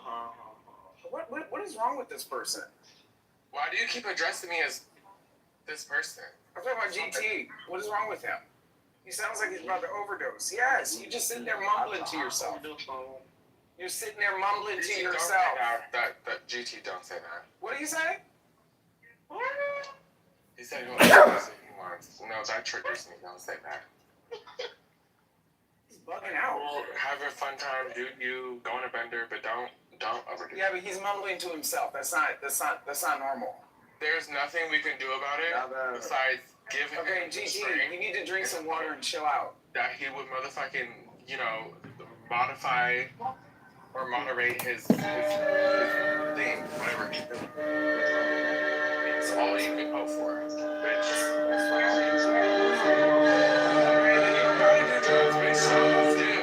Some of us fucking do! Bitch! Some of us do! And what the fuck are you gonna do about it? On the death noise, what are you gonna do about it? Because when it's time to give a fuck, you're alright. What are you talking about? We asked you. Okay, I'm like, no, not okay, then what? Then what? Next Happy Pride, everybody! Happy Pride! fucking crap.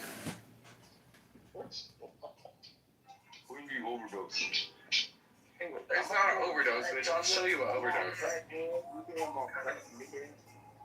I like don't say that number. You're like, I'll show you an overdose. I'm mad about Bro,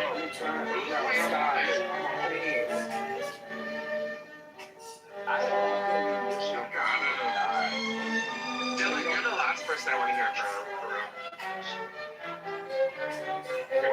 I'm out of here, you wet dog. You wet fucking tumbleweed. I don't know how to do that, What song is this? Send it to me. I don't know. It's on my iPad. I'm not gonna lie though, the liquor's kind of getting me It's giving you what? It's giving me things. That's not good. They have access to financial infrastructure. Clearly, trade is good. Clearly, they're getting paid for it because, I'm sorry, settlement in energy trade doesn't happen 2 months from now. It happens immediately. Well, maybe they have received some amount of money. But But this is if coke. if the agreement breaks down quick enough, then it's an insignificant amount of money that won't allow them to rebuild and reconstitute what they're trying to do in the Middle East. And that's my projection. So even if they get $1 billion, I don't know that that's going to make the material difference that you're referring to. Okay, coke. I remember at the start of the war, Trump was demanding that Iran surrender unconditionally. And now he signed this document at Versailles where he put his name on this, essentially a surrender, a we conceding the war. So this is the most incredible political reversal I've seen in my lifetime. Have you seen anything like this? Unbelievable victory, total victory from Iran. So far, it's a disaster. Well, I mean, you said it serves nobody. I mean, I think it serves the U.S. and Iran because we don't have the resources or will to go spend, $3-4 trillion to occupy that country. So I think it's a win-win for most of the region.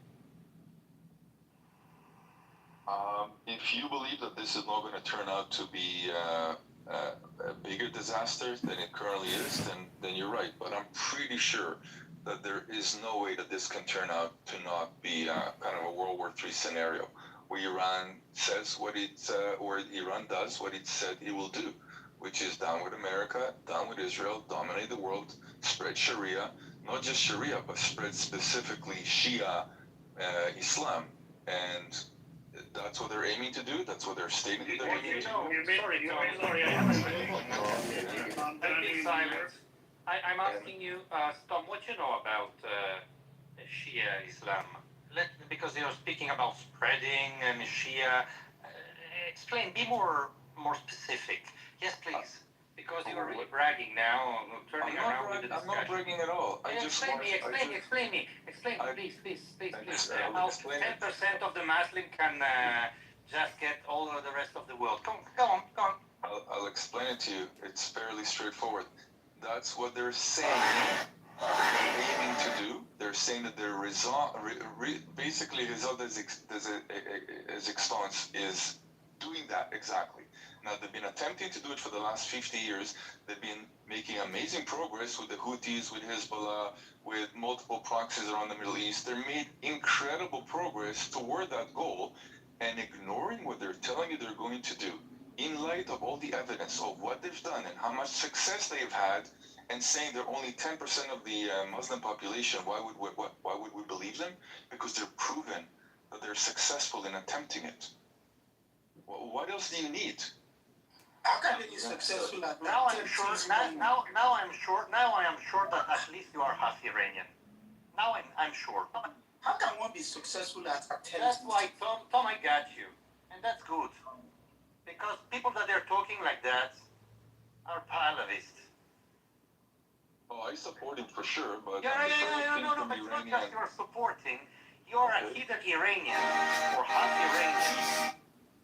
But you're not an honest person. Listen, I'm a No, Caucasian. Tom, you can turn it around. Now I got you. And that's very important to understand who you are and how you speak. Because if you had a single Iranian here, they'll tell you that my accent does not resemble anything like my wife is Iranian, and I've been living 3 years in Iran, and I'm not Iranian. But I recognize that Iranian. It doesn't matter what he is. I don't care. He could be Iranian. He could be subterranean. He could be Mr. Iranian. Lakers in 5. It doesn't matter what he is. Let's stay on topic. You guys always do the personal thing. Are you gonna go give him a Hummer? Who cares? He could have 24% body fat, slowing down his cognition. It doesn't matter. Yeah, 24% body fat. Hold on, Tom. Maybe it's like the Iranian. I'm speaking. So you said that they have been successful in spreading Sharia. And you mentioned the United States as part of that. What are you referring to? I didn't mention the United States, and I'm not sure that you said they were doing it to the... I'm not sure that Shia, the word they're spreading is Sharia. What I'm saying is that look. Oh, I thought that's what you said. Hold on, you didn't say that? Did he not say that? Sharia, Shia. No, and I did say Sharia, but what I'm saying is the term might be different. But the point is, listen, Lebanon taken over by Hezbollah, which is a direct proxy for Iran. The Houthis taken over half of Yemen, which is a massive country. When did Hezbollah begin? 80s. 1982, Why? July. 82. Why did Hezbollah begin? Technically, as a resistance to The Israel. massacre of Sabra and Fatila. Go and learn Does that have to do with Sharia? We will also cut property taxes 25%. And number two, we will rip out every bike lane that is obstructing traffic. You mean that the existence of Hezbollah is John Kitover, anything other than Iranian Okay, interests? so when did it become a primary Nothing vehicle says for strong the spread leadership of like- Sharia? That we have to worry From about. the You property literally tax. said we had to worry about it. I'm in Chicago. I'm about to go get a deep dish pizza and a big titty cow. What do you mean? What do I have to worry about? I don't see no Sharia around here. I see brown. That's all I see is brown skin. I see titties and ass. I'm up in Bourbon and hold on. Google it up. Hold on. Why can everybody else get to finish but me?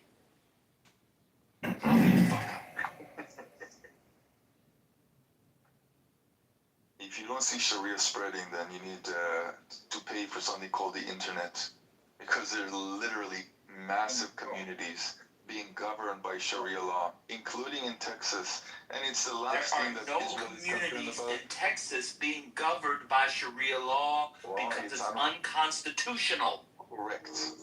So what? So name the community. I don't know, dude. I'm on a hammock outside. Okay, and now you're in the fucking goo. I'm tired of the lies. And when we ask you to prove something, I'm on a hammock. Me and my 24%. Your fat ass needs to get on a treadmill and off the hammock. Damn!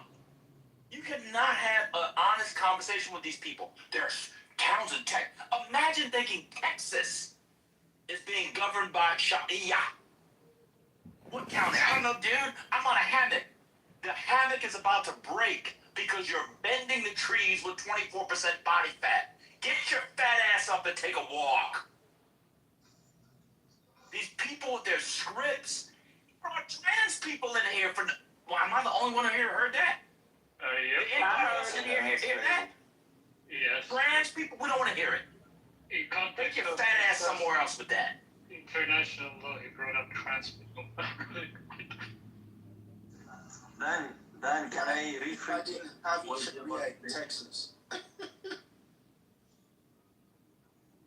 It's cool to have a combo, but come on, man. You can't throw out claims where there's whole communities in Texas that being governed by Sharia. Which ones? I don't know, man. I'm on a hammock. Well, guess what? Khalees is coming over here tonight, and she gonna splash all her milkshake over my face. You got proof of that? I don't know, man. It's just gonna be chocolate all over my face. You just can't make stuff up. Come on, it's hard to have a combo. We have to go through international law. You had the girl come up here, a 41-year-old, annoying as hell. She got to go through ICJ rulings. Igor has to work through his thick-ass accent to go through law. We asked Tom something. I don't know, bro. I'm on a hammock. I wants to hear that shit. I mean, Ben, just to go back to what Fast, Tom easy, was on, saying, that they were spreading Sharia. They were supporting Assad, maybe. I call America now. What is best financial advice? He was a non-religious. Okay, now we have Iran. And he's spreading Sharia. Work hard. There's a trend lately about people going to Orthodox Jewish communities and So, what he's talking about? I'll explain what he was talking about. He doesn't want to say it explicitly. Is it my friend Peter? Because I think I understand what Peter! So in Shia, there is...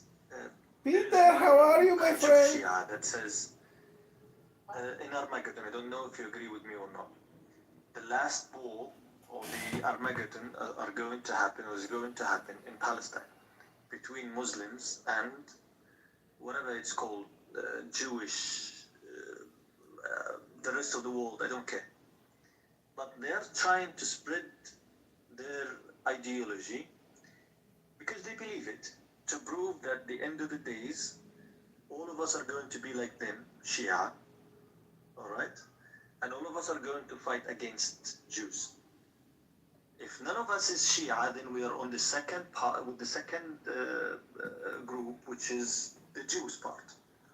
If we are with the Jewish, then we're not with Shia. If we're with Shia, we have to adopt their religion, let's say.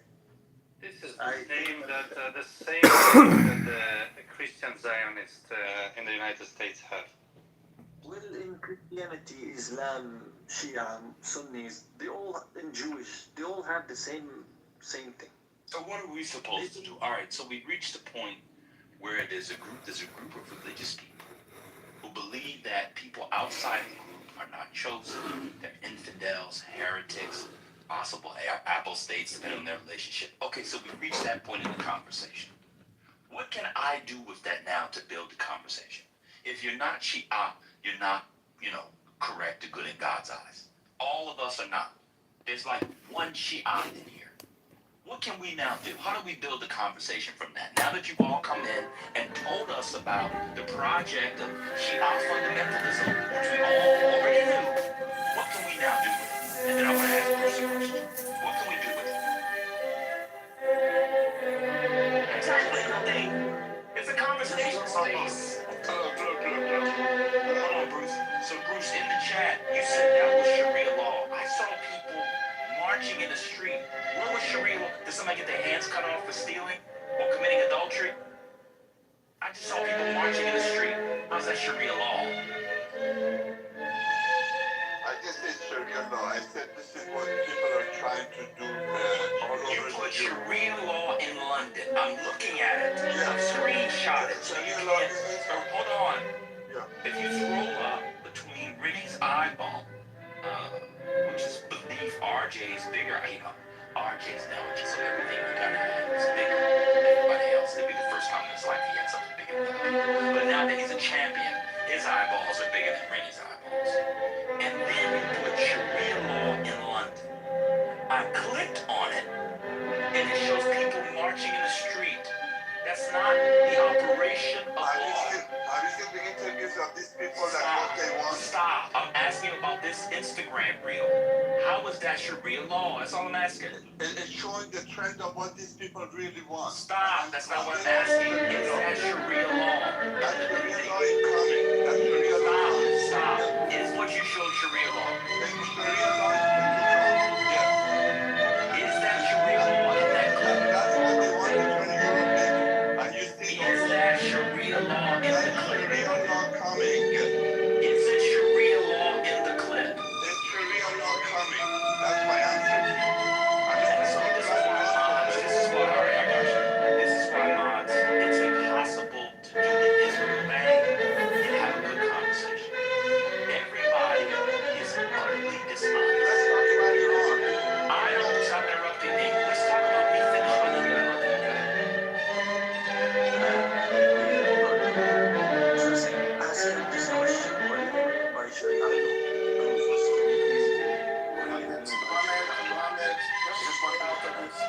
Why is that the most destructive now? Let's talk about Iran and what's going on. Let's talk about 50,000 demonstrators in Iran who were murdered by the Islamic Republic of Iran that none of you give a shit about. Let's talk about the government of Iran hanging demonstrators day in, day out. The judges keep judgment to murder people and nobody gives a shit. If any of these things that was happening in Iran was happening in Israel, every room in the in clubhouse, everything we're talking about Israel did this, Israel that. But none of you give a shit anybody. You only give a shit about Israel. That's the problem. Got you. So have you been in a room when we've talked about the protesters that were killed before? How many rooms you've had about that? 50,000. I'll tell you. I'll tell you. You just asked the question. Go ahead. Several. Because we were covering it when it was going on, because the room is a daily newsroom. So back when it happened, I believe it was in January, a couple months before the war, which I think the end of February, but we caught Hello? every day. Hello, Muhammad? 7 years. How many rooms you had about Israel? Let me answer. So that's what I'm going to do. Here's what I'm going to do from now on. If somebody asks me a question, they cut me off, I'm going to mute up. Is that my mom? I'm answering the question. Happy Pride, Martin! Happy Pride! Yell into your phone till it gets cut off, or can I finish? Go ahead. Welcome to the show, Dr. Mountain. You're here with Tyrone Muhammad. We are listening to Politically Correct. They're going on and on about the Sharia is coming. The biggest question remains, though. Are you coming from Ashwagandha? Yes. Anyway, no, not insufferable. That band guy, bro, was so annoying. Really? Fuck. Every day he uses this app to just chew people's asses. It's like, dude, come on, bro. How you doing, man? I'm good. I'm pretty sure that, Ban is like a college professor or something. I'm pretty sure he's here all day long. And so I think he's tripping half the time because he goes off into like these. Yesterday was crazy, bro. He was doing all this like crazy religious talk. It was crazy. I don't know. I heard he does it in his office all day, so. That's probably He true. just uses it to chew people's asses. He must work from home though, no? You're kind of cutting out there. I don't know why I can't hear you. Because I have my face down, ass up in a giant cantaloupe right now. Oh, a cantaloupe? Mm-hmm. Oh, nice. Nice. What are you doing today? Probably gonna make another boat model. I don't know. I kind of got my model refined to where I think this is the one that I want to make. I just changed the windshield a little bit so it looks right. I think this is the model I'm gonna go with. You want to see it? Sure. This is the Yakinu. It's my own design. That's pretty cool. That's pretty cool. You PTR'd it? Yeah, I'm going to here. I'm trying to get the right picture here. I don't know how to. Well, here's a side view of it, but I don't know how to do this. You know, what would be the best view here? But yeah, it's pretty sick. It's pretty sick, bro. See, you need to work on. Steal it. That's good. I'm not gonna steal it. You need to work on your marketing. Well, what I've been doing is I got a plastic repair to do on Friday, and I tell all the rich people that I'm building boats, and I usually show them my model. And I've been doing that, and a lot of them are like, hey, man, if you make that, I'll buy that. Oh, if you make that, I think that'll sell really good around Missoula. You know, the Northwest. That's kind of what I'm targeting is hunters and anglers. And it's a cross between a kayak and a paddleboard. It's kind of sick. Well, when I say marketing, I mean you have a YouTube account with reels where somebody in, say, you know, Tampa is like, dude, I saw this guy building boats and I'm gonna buy one of his boats, bro. And then, you know, your YouTube account, you know, starts getting traction and your Instagram account gets traction. Like, you need to show me videos. Oh, Jennifer Davis is here, a congressional candidate. You need to show me videos of, you know, of your content related to boat building. Right. Yeah, you know, I actually had an old YouTube channel. I'm not going to say what it was because, but I left off right when I bought my welder. Right when I fucking bought my extrusion welder, I lost access to my channel, and so I'm going to make a number two channel, and that's what I was going to do. Like, I used to run long-tail mud motors, is what I used to run on rivers. And so I'd buy these Thailand long-tail mud motors, and I'd put them on my Coleman's canoe, and I would go up and down rivers and shit. I announced to everybody that I was going to be building boats and stuff, and so I bought this, literally left my county job, took my retirement money, bought my extrusion welder for $5,300, bought a hot air welder for $1,000, went off for training in Itasca, Illinois for about $4,000 for a week, which wasn't enough, but I learned my own and got the certification and let everybody know I lost access to my channel. And so I'm kind of on a cliffhanger, so it's gonna be a number two, you know, gonna be a number two. But if you wanna, I'll tell you what my YouTube channel is if you wanna see my old content. No, I mean, I'm not gonna search it. You gotta like message me somehow. I can't hear you. I said you gotta like message me. Can you hear me? Yeah, you're kind of cutting out. It's like you're talking through a sock or something here every once in a while. Yeah, I'm a little far away from my mic.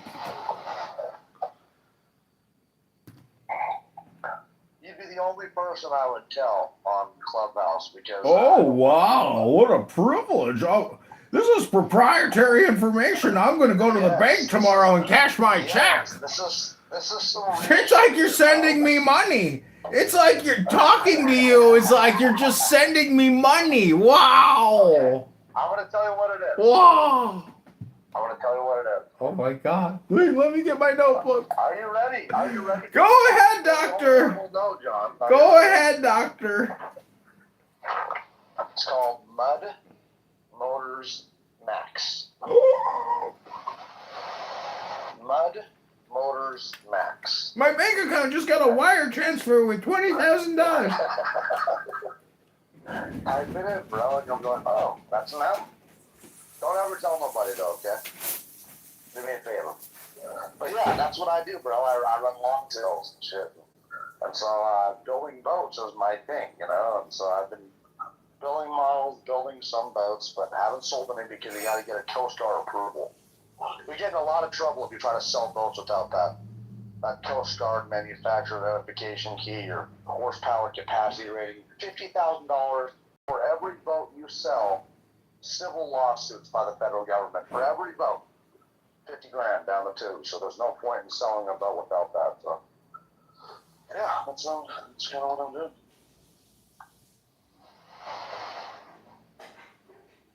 Do you see it, sir?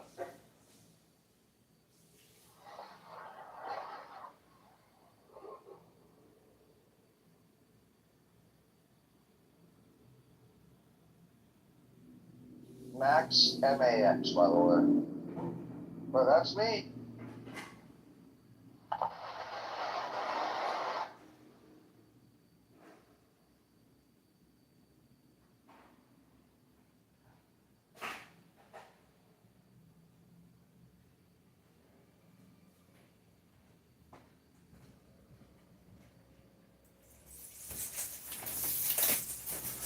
All right, well, we've been listening to Ban. We're live on TikTok, and the party just don't stop.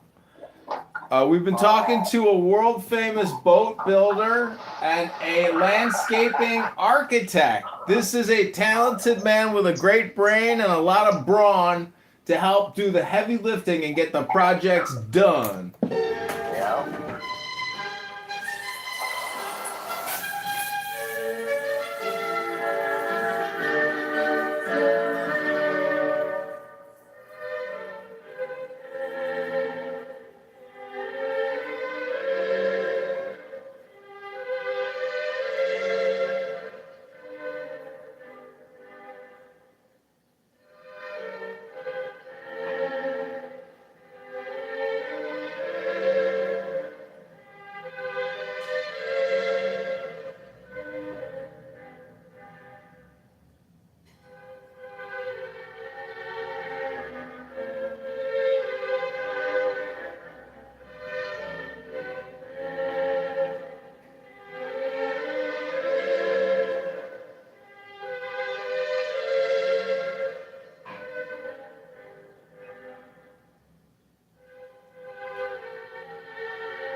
We have been listening to the world famous Wham!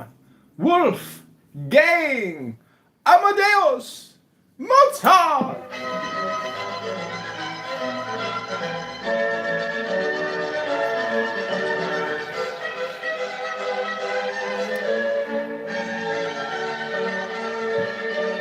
I take you back to our trans pride event here on Clown House with the world famous ban.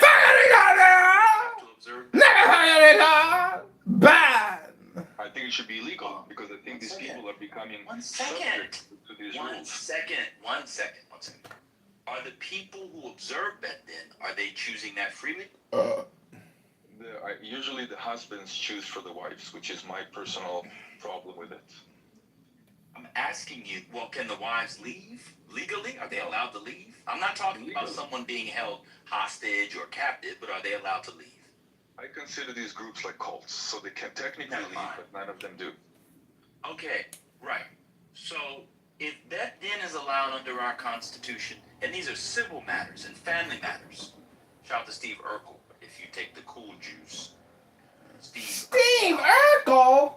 Hi, everybody! It's me, Steve! How did Steve Urkel introduce himself when he came over to their house? Community. And this is how they practice their religion. It's me, Steve Urkel! As long as it's not coercing people or abridging their rights, infringing and violating their rights. When people say Sharia law is coming, they're not talking about it like that thing. They're talking about it where me as a non-Muslim has to follow the rules. And you know that. Maybe you don't like America's freedom of religion. That'd be a different argument. Hello? Hello? You want to hear the answer? Yes, go ahead. There are two differences.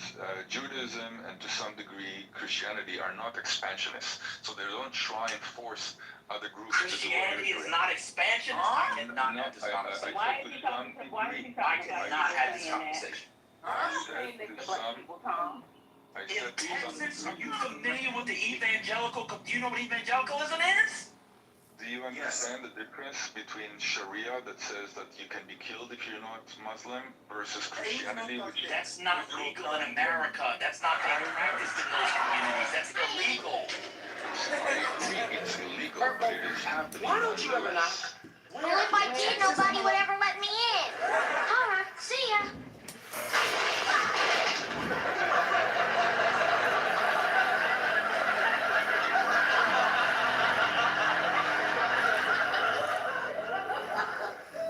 Did I do that?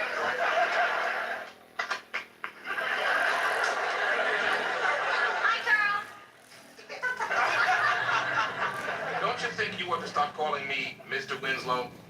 Yeah, that's what my parents Herb and Diane tell me. Where's Laura? She's gone. For the day.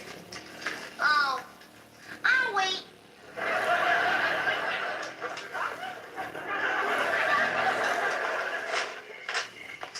Hi, everybody. I could have sworn I locked that door. You did. I took the liberty of making my own key. Wanna play some one-on-one? No, I don't. And why don't you stick to chess? Yeah, it's more your game. No, I've been practicing. Watch this.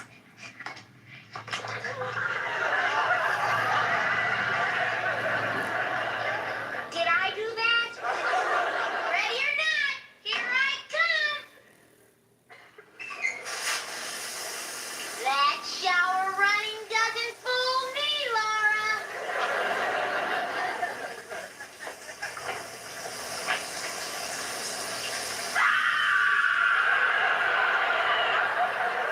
Sorry, Rachel.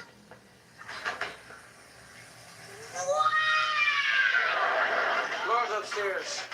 Yeah, I know. I just called her. Boy, nobody slams a phone down like Laura. Did I mention my dad knows Wayne Newton? Let him go away. Get out of here, Goatface.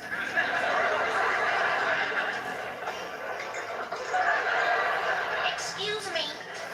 Nice house for a cop. Thanks.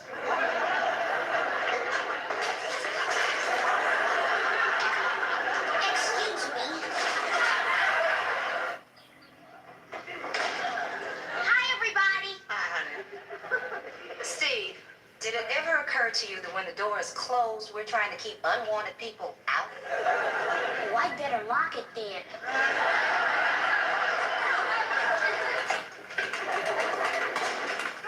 Hi, Laura. You busy? Forget it, Steve. I don't even have time to be me. Great.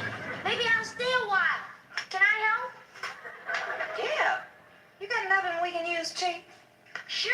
You can use mine for free. All I ask is for Laura's hand in marriage. Okay, right this way, please. Don't put us near the kitchen or the bathroom, okay? Oui, Monsieur Raquel. I hate the sound of flushing while I'm eating. Don't you, my pet? He punched somebody. Excusez-moi.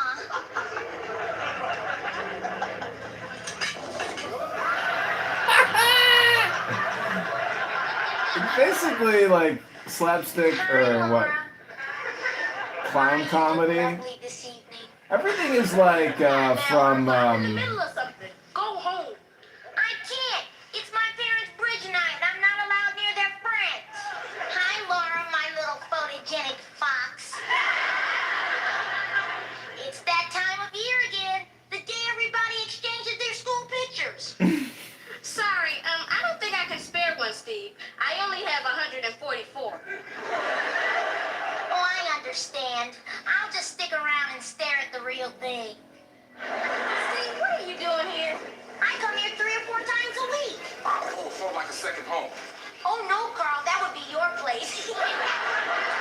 You're not gonna eat that, are you, Carl? What's that supposed to mean?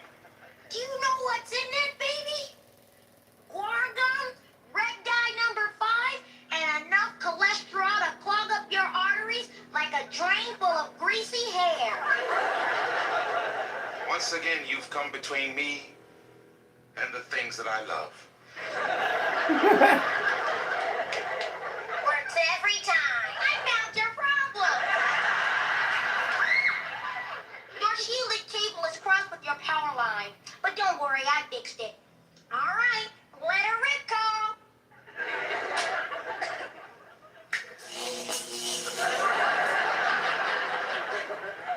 Did I do that? Did I do that? That was me. Hello? I guess it's Sharia law because the biggest issue that people have, they come to Dearborn to try to If reach you were locked me, up at any is they go Illinois to the juvenile places and say, like the county, the audio oh, I room, want or like anywhere a else. pepperoni pizza. Oh, I can't get a pork pepperoni pizza. All the pepperoni is halal here. Well, we do have it if you ask for it. But yeah, we and just like the Marxist community is deep in Dearborn. It's a wonderful place to live. We have a microeconomy that survives more than the rest of Michigan, even during economic downfall. It's a great place to live. Crime rates are relatively low. Insurance rates are high, but that's Michigan. No, that's good. First, I thought that I had a wife now, and then no, you had a daughter. No. Then back to Tom. Tom, what the hell are you saying? Man, wait. Please, Tom. No assumptions here, Habibi. Just wait. You're saying that law is being practiced, Sharia law is being practiced outside of Saudi Arabia, which is the core of Sharia, right? Just go and look at Saudi Arabia, Habibi. You will see miracles. It's Europe. I mean, Europe is being preservative. They let women drive now. They even let women drive now. They let women drive now? Habibi, they're opening bars. I know. They're letting women drive. Oh, hey. They were already letting the women. More power to. You know what's Cristiano Ronaldo's wife is? What was her name? Georgina. How could I forgot this? Georgina is under his name in a passport, not as his wife, as his mate. All right, and this is Saudi Arabia. They are practicing anything but Sharia. How is it possible that in a country like America, you're claiming, you're accusing the people of being, I mean, having their own secret communities. It's like I'm watching a movie, man. No, we're worried about 9-year-olds getting married in Iran, Iraq, Afghanistan, and other Islamic countries. That's what we're worried about. Well, you know, We're not worried about Detroit now. well, you know, you were stationed in those areas for what, 30 years, and so you still worried? What? Come on. I think Anyway, I feel like the main problem is anytime somebody who is not a certain group can just freaking eat the food that they're supposed to eat, then everyone is crying about Sharia law. Or if somebody's voluntarily abiding by their faith and dressing a particular way, oh, it's Sharia law. Make nobody cover up in America? Are you okay? No, that's not what we're worried about. The only reason why somebody decides to do it is because they understand why they want to do it. No, we're worried about honor killing. Yeah, everybody else who gets forced I have a question, ripping Chuck. dogs. I'm telling When you. it's 90 Can I degrees, finish speaking? you asked the question. Tom, get up. I'm not done. Shut up. Yeah, I want to say something, sorry. Other people are speaking, can you hear? Right, and especially because some of y'all are so sexist, and you really need to get out of that. But I'm just saying, you can't force that in the United States. Are y'all okay? People in the United States are not y'all. Like whatever your little home countries are, like that's not us. We don't have to like be worried about that kind of stuff. Not If yet. y'all enforce that, well, there is no not yet. You can't use your mentality into someone else.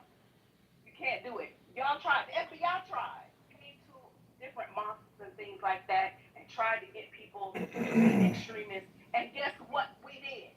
We called the FBI and turned them in because we don't play that. We're not y'all. Good. I'm glad you're like that. Well, I'm not worried about whether or not you're Yeah, mad or not good. because I'm not trying to impress you.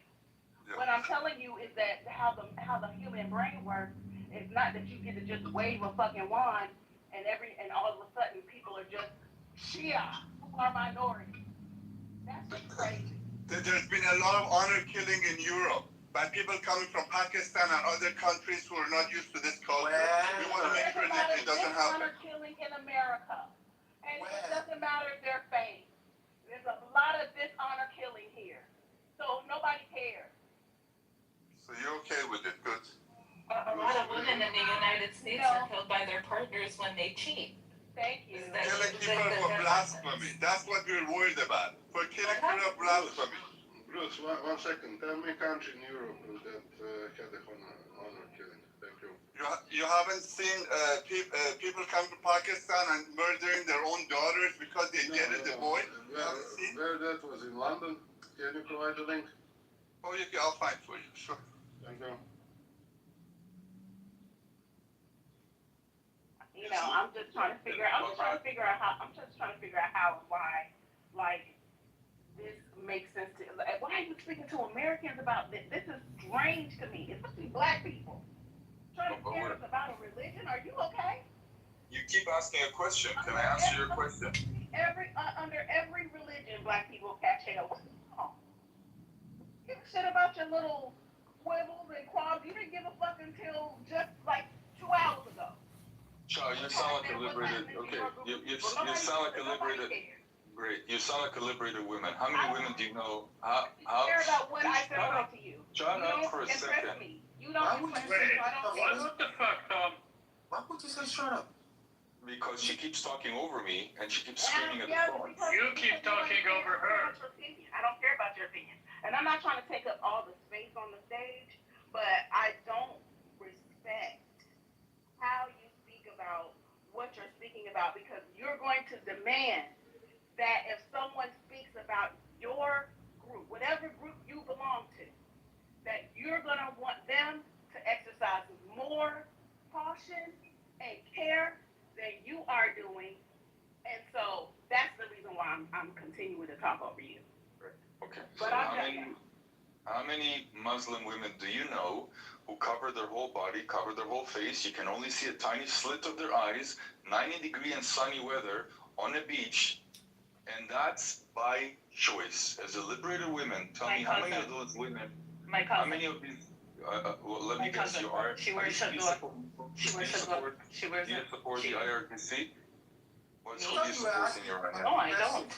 I don't, but my cousin, she covers all the way up and she goes to the beach. And I have a friend that covers up as well.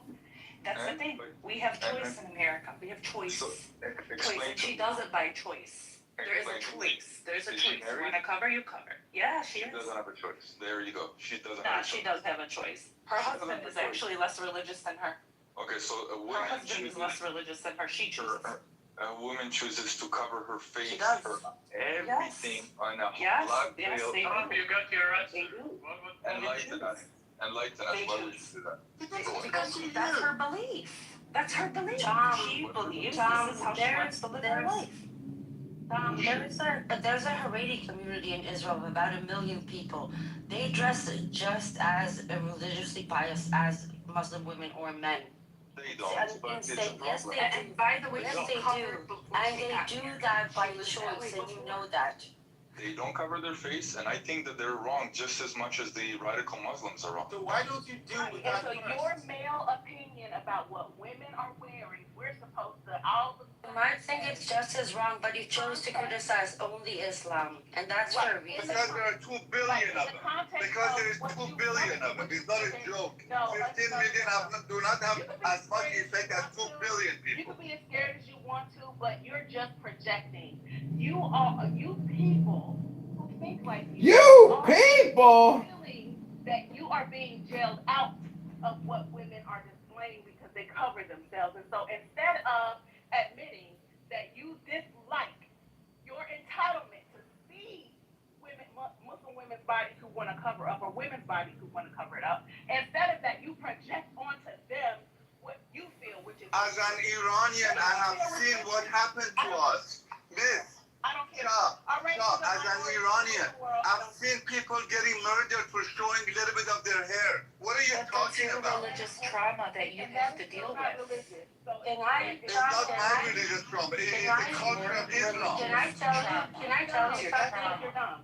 Can I tell you something? There's a campaign that was running in Israel about 6 months ago with the title, "You're more pretty when you're modest."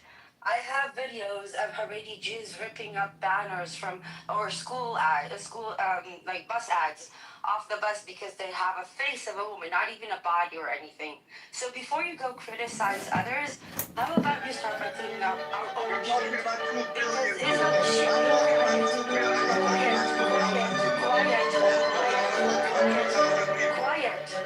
Quiet! Quiet! There is a legitimate problem. Quiet! Oppression of women in states that don't separate church and state. And it doesn't matter which religion it is. And the it's fact that you 22 Arab choose to countries. shut That's up. 52 Muslim Shut countries. up, I'm not talking to you. Yeah, And the very I'm fact telling that you, you choose to 22 Arab criticize, countries, the very 55 fact that you choose to criticize Islam, and Tom, this is to you, but you shut up. This is Chicago mayoral candidate John Kitover running on February 23rd, 2027 against Brandon Johnson, Alexi Giannopoulos, Susan Mendoza, la comunista de feminista de la ciudad de Chicago. Yo necesito tu votar para mí, el mejor y uno maestro. I need you to share this video, like this video. Together we will defeat the liberal, elite, intellectual, progressive Democrats, the pluralists, the LGBTQ, the CRT, the DEI, the BLM, all of it. Affirmative action. It's all a lie. Just like affordability. You can't spend billions to fix a problem that you spend trillions on. It's called inflation. You're yelling at Mike? Okay. Hello? We're going to do this in order. We'll do this in order. Clarence, do you want to speak? Hello? Okay. Let's go to Muhammad. Dan, who wants to speak? I will go after if it's possible. Okay, Mr. Rose, then we're going to come back to me. Then we'll choose Can I you. go after Ambrose? Yes. Muhammad, Ambrose, Bruce. Go ahead, Muhammad. Thank you. Now, for what Tom was saying, I've never seen it. I live in Libya, and I've been to Egypt. I've never seen it there in Egypt. I've never seen it in Libya. What was he talking about, him and Bruce, about being, some people were killed?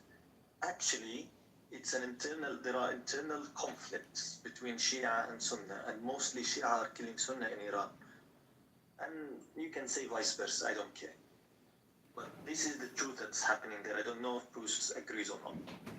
But about the communities that are happening outside, I mean in Europe. Hello? Or in the United States or in the United Kingdom. Tom, you're totally wrong. I don't agree with that. And I don't see it on ground. Dan said I've never seen it. Fairuz is there, she said I've never seen it. I've never seen it on the news. I've never seen it among my friends, because my friends live, most of my friends are from the UK. They live there. I've never seen it there. And I told you I've been to Egypt, Jordan, and I live in Libya. It never happened. Never. The only truth is Shia are killing Sunnah, and you can see it there. You can see it in Iran now. You've seen it in Iraq, and ISIS was a retaliation of that, because Shias were killing Sunnah in Iran. They were killing Sunnah in Lebanon, in Syria, and as a result, Sunnah has to retaliate. That's why this has been invented, and most of Lebanon were occupation of that thing. Thank you. You can. Yeah. Liberal? Yeah, I'm from Lebanon. We have an order. Oh, I'm sorry. Emrose, then Bruce, then you can go, Shay. Well, Sheikh, if you want to respond to the sectarian comments, then I'm happy to give her. Okay, well, Muhammad, I know you're Palestinian, and this makes it more difficult for me, but I totally disavow the claims against Shia. I think that is a very, very nefarious sectarianism. But back to the point. The problem is not Judaism or Islam or Christianity or anything. The problem is institutionalized religion. We can see a pattern. Every country that doesn't separate church and state falls into this extremism, fundamentalism mindset eventually. So this is, Tom, is the problem, because you can't actively go and say, we're here to liberate women, women's rights, women are being oppressed, when your own faith and your own country doesn't separate church and state and requires a rabbi to approve an abortion for any female, or any other multiple examples that I can use here that makes Jewish women being treated like a walking uterus, where we're being imposed into IVF treatments till way past 40, where it's actually dangerous, but they don't care. They will pay for it as long as you keep surface contact, and that's where the exchange takes place at the contact line between two surfaces, the surface of gas and the surface of water. And so the more of those you have, the more filtering you have. The smaller your bubbles are, the more filtering you get. So it's time for the percolator. It's time for the percolator. It's time for the percolator. It's time for the percolator. It's time for the percolator. Thank you very much. Dude, whenever he kept saying the percolator, I kept thinking of that. The Christian pastor. First they came for the socialists. I did not speak up. When they came for the socialists, I didn't speak up. Well, why would I? Hate is hate. First they came for the socialists, then they came for the communists, then they came for the liberal, progressive, pluralist Democrats, then they came for unfortunately me. Did I do that? Now we are the Nazis. We and the what the fuck? We're the ones did I do that? So for you to go and criticize another faith when you're So, under any circumstance. This mentally ill, deranged bitch in Israel, Emrose, many of her videos that I've made of her and I've filmed her actually get taken down by YouTube, especially TikTok, but even YouTube. I've had like 5 of her rants get deleted because she's saying such egregious, hyperbolic shit. She's very unique in the way that she communicates. It's called the highly annoying, extremely annoying person communication. She goes on and on and on forever. Hello? I didn't speak when you spoke. I didn't speak when you spoke. Thank you. Thank you. I say that as an atheist. To me, all religions are bullshit. They all started as savages, and religions were all savages, but Christianity and Judaism have evolved. Salina, girl, my number one video commentator, señorita, me encántate. Vámonos una vacaciones a la playa. If she doesn't listen, separate your bed. If she doesn't listen, then beat the shit out of her. Okay? What the fuck? And what you're talking about, what YouTube, you gotta know that this is not literal. This is a debate. No one is calling for harm. I've done all the training, YouTube. I am a journalist. This is Chicago News Incorporated, and I'm giving context to this conversation. We are listening to a debate on an app called Clown House between Pahlavists, Muslim Shariaists, and elite liberal intellectual pedo LGBTQ BLM CRT DEI progressive pluralist Democrats. Muslims around the world that are, a lot of them are flooding. Hello? They're flooding Europe. They're flooding all over, and they're bringing with them their culture. You may be okay with their culture. A lot of Europeans are not okay with their culture. They don't like the way they treat their women. They don't like when they go after 9-year-old, 10-year-olds. Women are just walking uteruses, according to Ambrose. They bring it to Europe, and you're saying you're Hello? equating all of that because of one ad you saw on the wall that said dressing modern is bad. This message is brought to you by the campaign to elect John Kitover to the Chicago mayoralship in 2027. Go to ChicagoMayorVote.com right now to sign the petition to get John Kitover on the ballot. We need your signature and we need your vote. Go to ChicagoMayorVote.com. One of the prior speakers tried to frame up Shias as... What do you look like, Selena Girl 69? Are you really a girl? I don't know. Can you message me on Instagram, John Kitover? Hello? Having lived in Lebanon, I'll believe it when I see it, Selena Girl.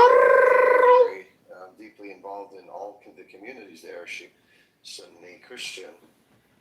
I don't know what he's talking. I don't know if he's talking about the Civil War, which ended in the 90s, or if he's talking about today. But one thing I do know is this kind of villainizing of Shias goes absolutely nowhere. That's all. Okay, Ali, go ahead. Who hasn't spoken? Kay, we'll go to you. Farouz can wrap up the segment maybe, and we have to end this at least banging that it's full of rhetorics and bad content. So I'm just going to give two simple sentences for you. How these people are demonizing Iranians and I don't know, Eastern people in general. It's exactly like how they treat Iranian national team in the United States right now. So it's no different. It's at the very same level unfair thing. So don't believe these guys and just let them go. That's the whole thing I would like to say. Okay, Kay, you haven't spoken. Do you have something to add? Hello? Okay, Farouz, do you have anything to say? No, just to wrap this up, you're speaking about it as if it's an endemic issue within the community. It is not an endemic issue. Women aren't thrown over the roof. Happy Pride, boys! I'm going to the Pride Fest today. See you all at the Pride Parade. I'm going to be on a float from the mayoralship of Chicago. Go away! Hello? I'm going to get me a washcloth with some warm water and wash your neck, Dr. Adams. I'm going to wash your neck. And you need to wash your balls. I'm going to wash your neck first. Hello? Hello? Before we finish the topic. Yeah, no, he's streaming into other videos. You ain't a mod. You ain't a mod, and it's Pride. And I'm going to be prideful. I'm going to have some fun on a float in the sun. gains. Tehran has surged oil, and this is part of the article, has surged oil into international markets since the agreement came into force last week, exporting more than 40 million barrels, much more of its crude than had built up in storage during the U.S. Blockade, according to tankertrackers.com, a maritime tracking firm. Once Iranians' exports recover and stabilize, Tehran is expected to export 1.6 to 1.7 million barrels per day in the coming weeks, according to Gregory Brew and Iran and Chicago Mayor vote. analysts like the Ratio Group. The export rate would mean some 8 or 9 billion in total revenue over the next 2 months.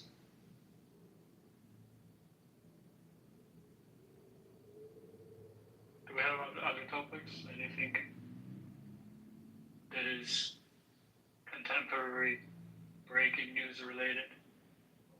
I run out of the I think the people want a Middle East bang. I tried to stop it before. Okay, somebody do the moderation. I can do it. No, I can't do it. They need to. I can't do it. These people need to get their yayas out because this is where they come to fight. They got them. I tried to stop it an hour ago. Title. Well, we listen to a news clip and then we do breaking news and talk about stuff, but Tom went and threw the bat signal in and everybody came in and Bruce threw his bat signal in and everybody so it's hard to... Personally, I came in because of the title. Okay, well now that you know that it doesn't have to be Middle East banging, you can leave even with the title.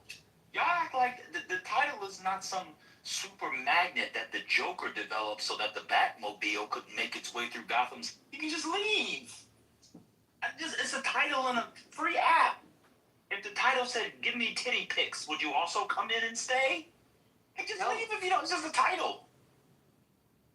You can't blame us for assuming that this is the subject of the conversation. Well, it also says meet the press. So we were talking about stuff at Meet the Press as well. Do you want to talk about that? The DSA wins in New York and losses in Utah and the Colorado election? You can talk about whatever you want. I'm just saying, if you don't want to talk about the Middle East, it might be a good idea to change the title. We don't want to Middle East bang.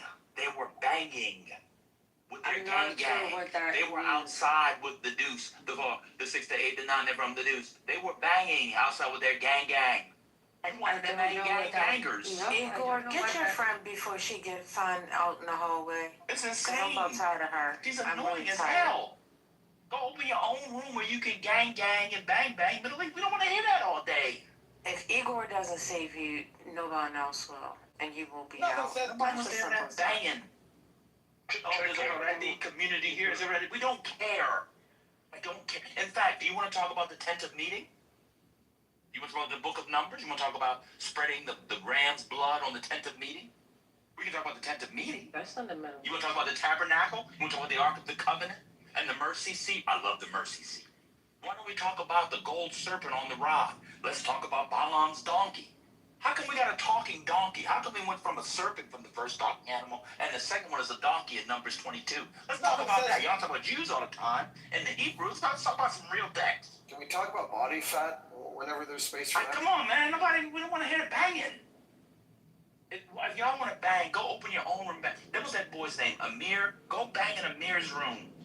I figured y'all would be tired of the banging, both online and in real life. I'm going to be honest with y'all. Hope the Middle East collectively, I hope, Kitover, you recording? Yeah, we're recording! By the way, it falls off the flat earth. Flat earth! I wish Trump had not gotten us away from green energy.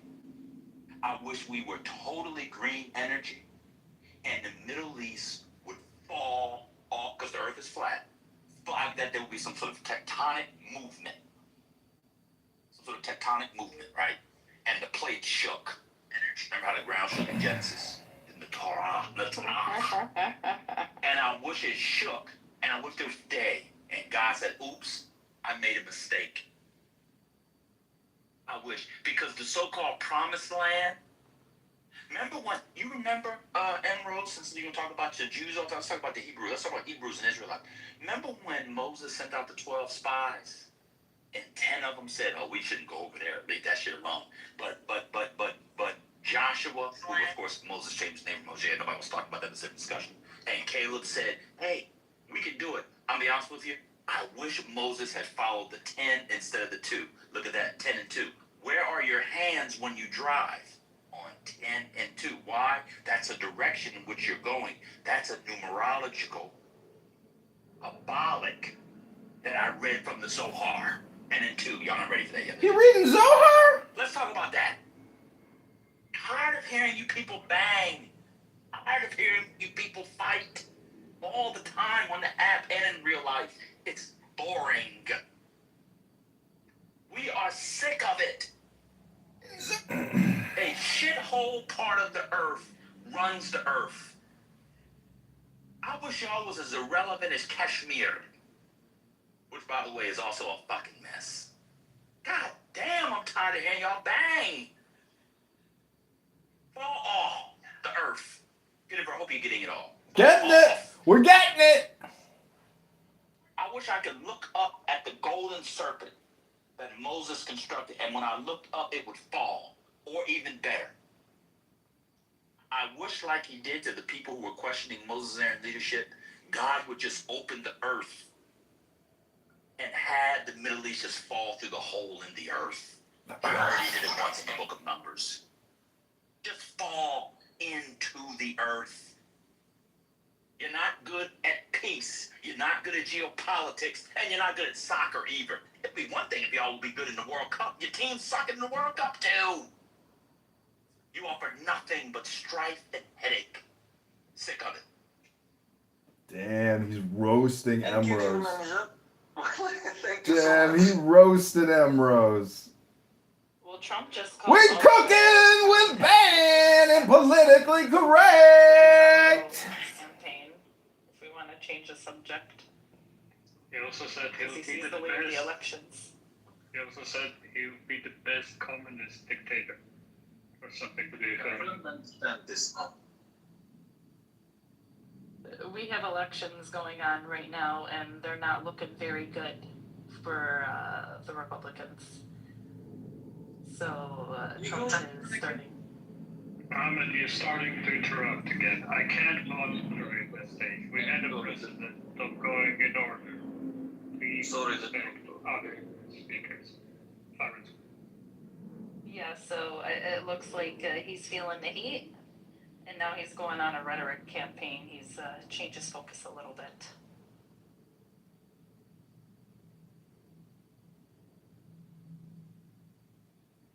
So let's talk about this stuff, because this is very consequential for those of us living in the United States as well. Other than geopolitics, and he's scared. I think this signals to us he's we know he shits his pants, but Trump is shitting his pants? His pants, and why? You heard it here first, ladies and gentlemen. Trump is shitting his pants.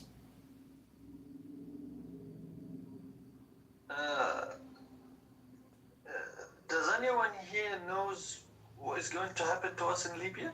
This is John Kitover, Chicago mayoral candidate, running in the February 23rd, 2027 election against Brandon Johnson, the elite, liberal, progressive, pluralist, communist, socialist thief, stealing billions from Chicago pensions, Chicago taxpayers, and homeowners.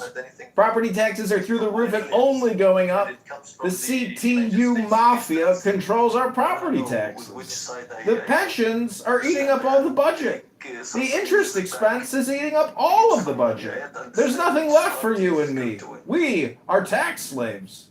But together, we will liberate this city. We will file for federal bankruptcy. We will rip out all the concrete bike lanes and bump outs and sue the Abu Dhabi Investment Authority for fraud. I will cut property taxes 25% day one by mayoral decree I have to research that. and home rule legislation. They've worked out an agreement. We are listening to Politically Correct, an elite liberal socialist hangout for progressives and pluralists celebrating their pride. About if anyone has read the article about institutions of higher learning trying to gain more public trust. Did anybody read that? I was just reading it right now. I mean, now they're recognizing this. It's been a long time. People have been losing their trust in the public institution for a very, very, very long time. Let me also say, as an addendum to my rant, because I left it out and it just dawned on me. Many of you don't believe in God. You don't believe in karma, cosmic justice. But I'm telling you what I'm telling you, and I know because I've thought on it and meditated on it. And I ritually purified myself. He has ritually purified himself. He is cleansed. He is clean. He is ritually purified. In the UK, the fact that that country is an economic, cultural, and political shithole has everything to do with the fact that where we are right now is because of the British. The British. No, we're here because of the French, not the British. It's a common misconception amongst the elite, liberal, intellectual, LGBTQ, DEI, CRT, BLM, pluralists, socialists, and communists. This is exactly what's happening to the British right now. The GDP of that country outside of London is worse than the poorest state in America, Mississippi, Louisiana. Let me say it again. Outside of London, that country's GDP in their city center is lower than Mississippi, Oklahoma, and other American shitholes. This is the kind of Egypt T22. Isn't all of this is British? Your farmer was going to be your dentistry. It turns out it's your economy. It's exhausting. When I was a boy, all you heard, peace in the Middle East, peace in the Middle East, peace in the Middle East, peace. This is again Chicago mayoral candidate John Kitover running in the February 23rd, 2027 election against Brandon Johnson, the communist thief. We're on a conference call with the Brandon Johnson administration internal staff. Listen in. These are elite, liberal, progressive, pluralist, socialist, communist Democrats spreading their LGBTQ, CRT, DEI, affirmative action everywhere they go upon the face of the flat earth. We're discussing the affordability crisis and why no one can afford their rent and their groceries and their gasoline, their entertainment. Everyone is in debt. Hello? Looting, killing. It is insane. Take it to the tent of meeting. Take it to the tent of meeting to purify and cleanse yourself. It's gonna come back on them until they do right by the world. And they got it. I'm done. Come on. Come on, Seeley. Oh, Selena Girl's very old. Damn, Selena Girl's like 65, 85. Well, Selena Girl. Yes, I'm getting a quadruple shot, 4-shot iced Americano to calm my nerves. Calm your nerves, man. While I was working, I'm going to Isaiah? play games later today. I'm going to enjoy myself. Hello? Children swimming all day, friends, you know, they have the kids. I don't have real kids, but they do play dates, so they're doing their thing. I had a day to myself. I'm going to work, enjoy myself. I have to listen to Israel banging from the same people. 6 people. Roast them, cook them, ready for the barbecue. And Rose. Over and over again. Again and again and again. Peace in the Middle East, peace in the Middle East. Peace in the Middle East, peace in the Middle East. That's all we heard. I'm going to be honest with you. I could probably draw Yasser Arafat from memory. He was on the news all the time. This is Bernard Shaw reporting. Cook them up, bang. What's for the appetizer? Oh, thank you, Bernard. You look good as a middle-class Negro with that mustache. We're just reporting Yasser Arafat is... Hot dog rolls and bacon?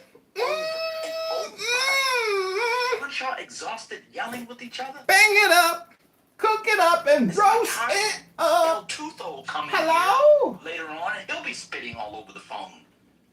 Hello? Don't talk about the scriptures. Talk about a movie. Don't talk about 25-year-old women who aren't married. Find another topic for a little while.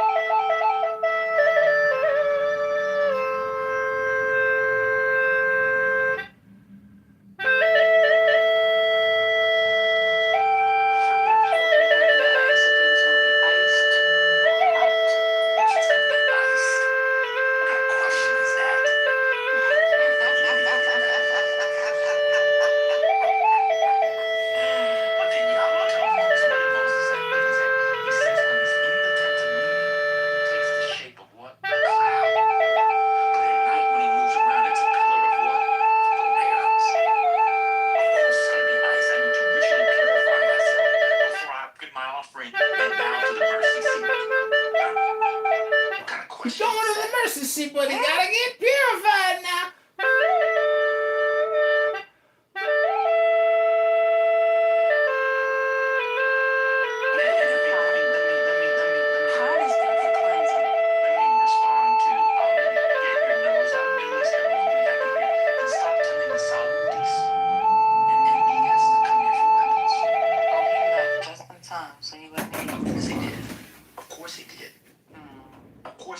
You know, people blame America for everything, but it takes two, baby. It takes two, baby, to make a thing go right. It takes two, baby. It takes two, baby. To get out of it, you could just say, you know what? Hello. Hello. Rose. Bitches on my own phone. Hello. I've been in this club long.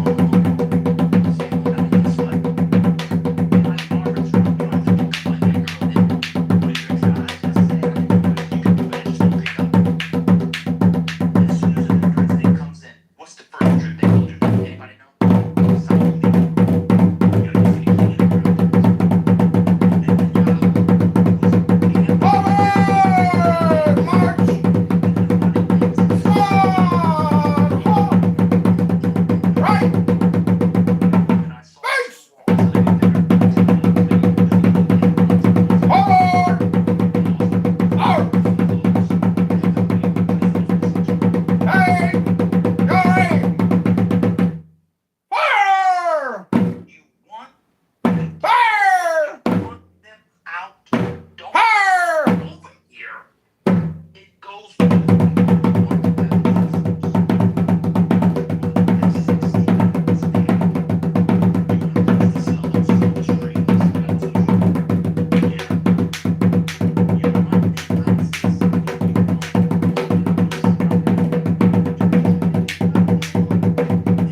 The world famous Chicago Bucket Boys. Got any change? Got any change? Deep dish pizza. No Malnati's.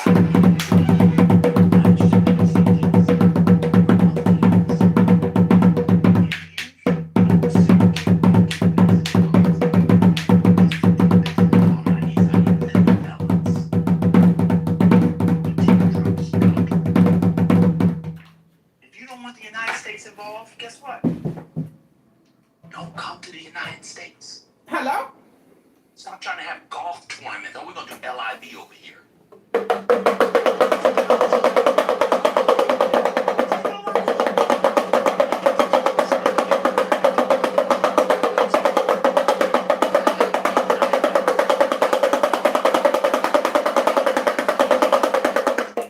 Never had one lesson. Hello? Titties matter, man. You don't have big things. I think you know hang low like you. Them things hang low like you about to collect Medicare. And you didn't put all these people in our business. This is Chicago mayoral candidate John Kitover running for the Chicago mayoral candidacy, the presumptive candidate. Go to ChicagoMayorVote.com for more entertaining content to liberate the city of Chicago from never-ending property taxes, pension debt, interest expenses, and CRT BLM LGBTQ spending by Brandon Johnson, who is stripping the city of billions of dollars and exchanging the liability onto the taxpayer. There's no free lunch, sir. Someone's got to pay for your theft.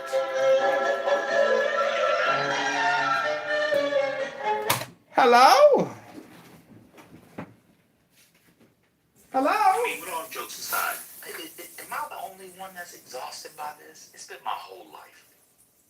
No, It's tiring. absolutely not. Son, Dan, we've been going through it. All of us.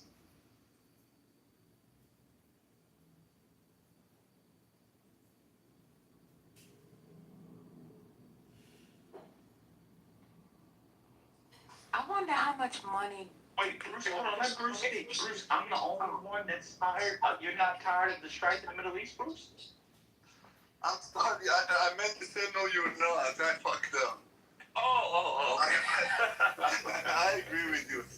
I agree with everything you said for the past 20 minutes or so. Wait, you also believe that titty pics for $45 should get reposted? You agree with that too? I'm not so brave to go to that area. She has a beautiful picture though.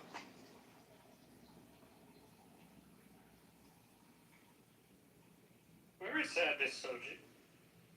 But my issue is like now the other men not gonna want to pay for the titty pic because you kind of like slandered the titty pic. So you really kind of like you really fucking up the church's money. You know what I'm Welcome saying? back. This is Chicago mayoral candidate, the presumptive mayor of Chicago. Go to ChicagoMayorVote.com right now. Like this video. Recycle, repeat, repost, re-Instagram this video, comment, and send it to people. Hello? We're listening to the world-famous, politically correct, The Property of Patty. All I know is she don't fit in whatever category you just provided. Hello? I don't know. Did he ask you for a refund? So you said your titties was cheap. That's why they asked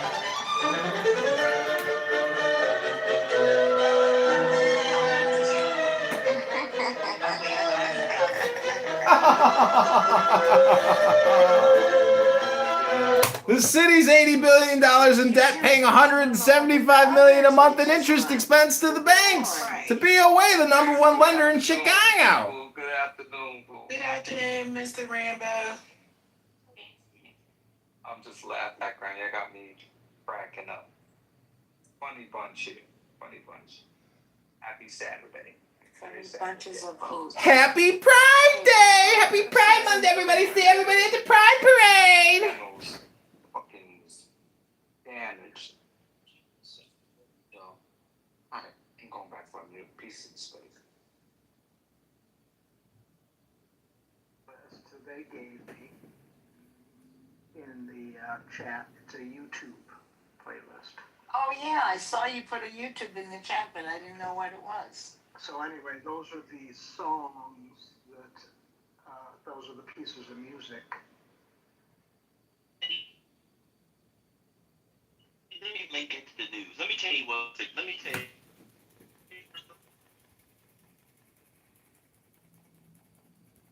Hello? Hello? All right, this is John Kitover. I want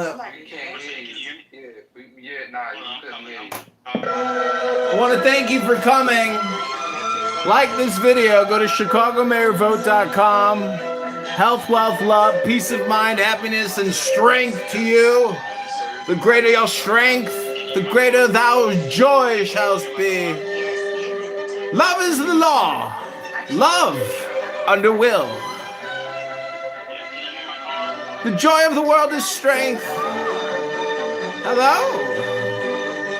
Go to ChicagoMayorVote.com, like, share, subscribe right now. Day number 1, we will cut property taxes 25%. Day number 2, we will rip out all the concrete bike lanes. Sue the Abu Dhabi Investment Authority. Whose streets? Our streets. Whose streets? Our streets. Whose free parking? Our free parking. Whoa! Shit. Let me tell you what's tiring about it. Donald Trump.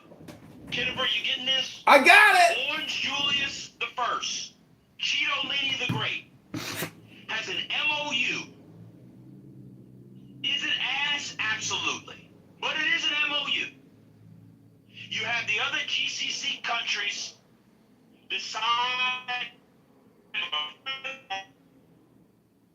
mutual protection, economic, the beginning, albeit a very distant beginning, of some sort.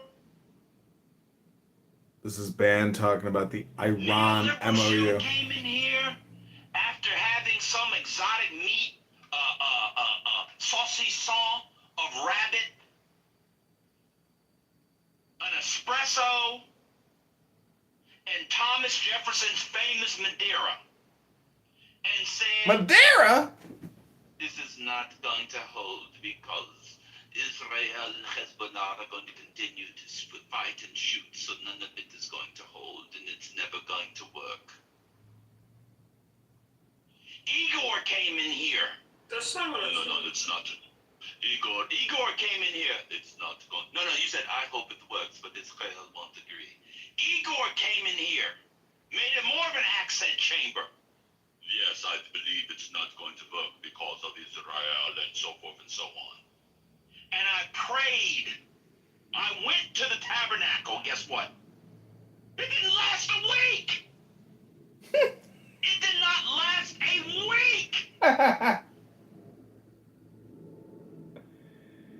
Well, you didn't purify yourself correctly. You didn't purify yourself correctly. You gotta get in the mikvah. Hello? You can't just look at it. You gotta go in it. Hello? Let me say it again. There was a drone attack on Bahrain last night. No. You angry. I can't argue with you. You angry. I ain't gonna argue with you. All right, this is ChicagoMayorVote.com. I hope you enjoyed it. Hit the like button, leave a comment.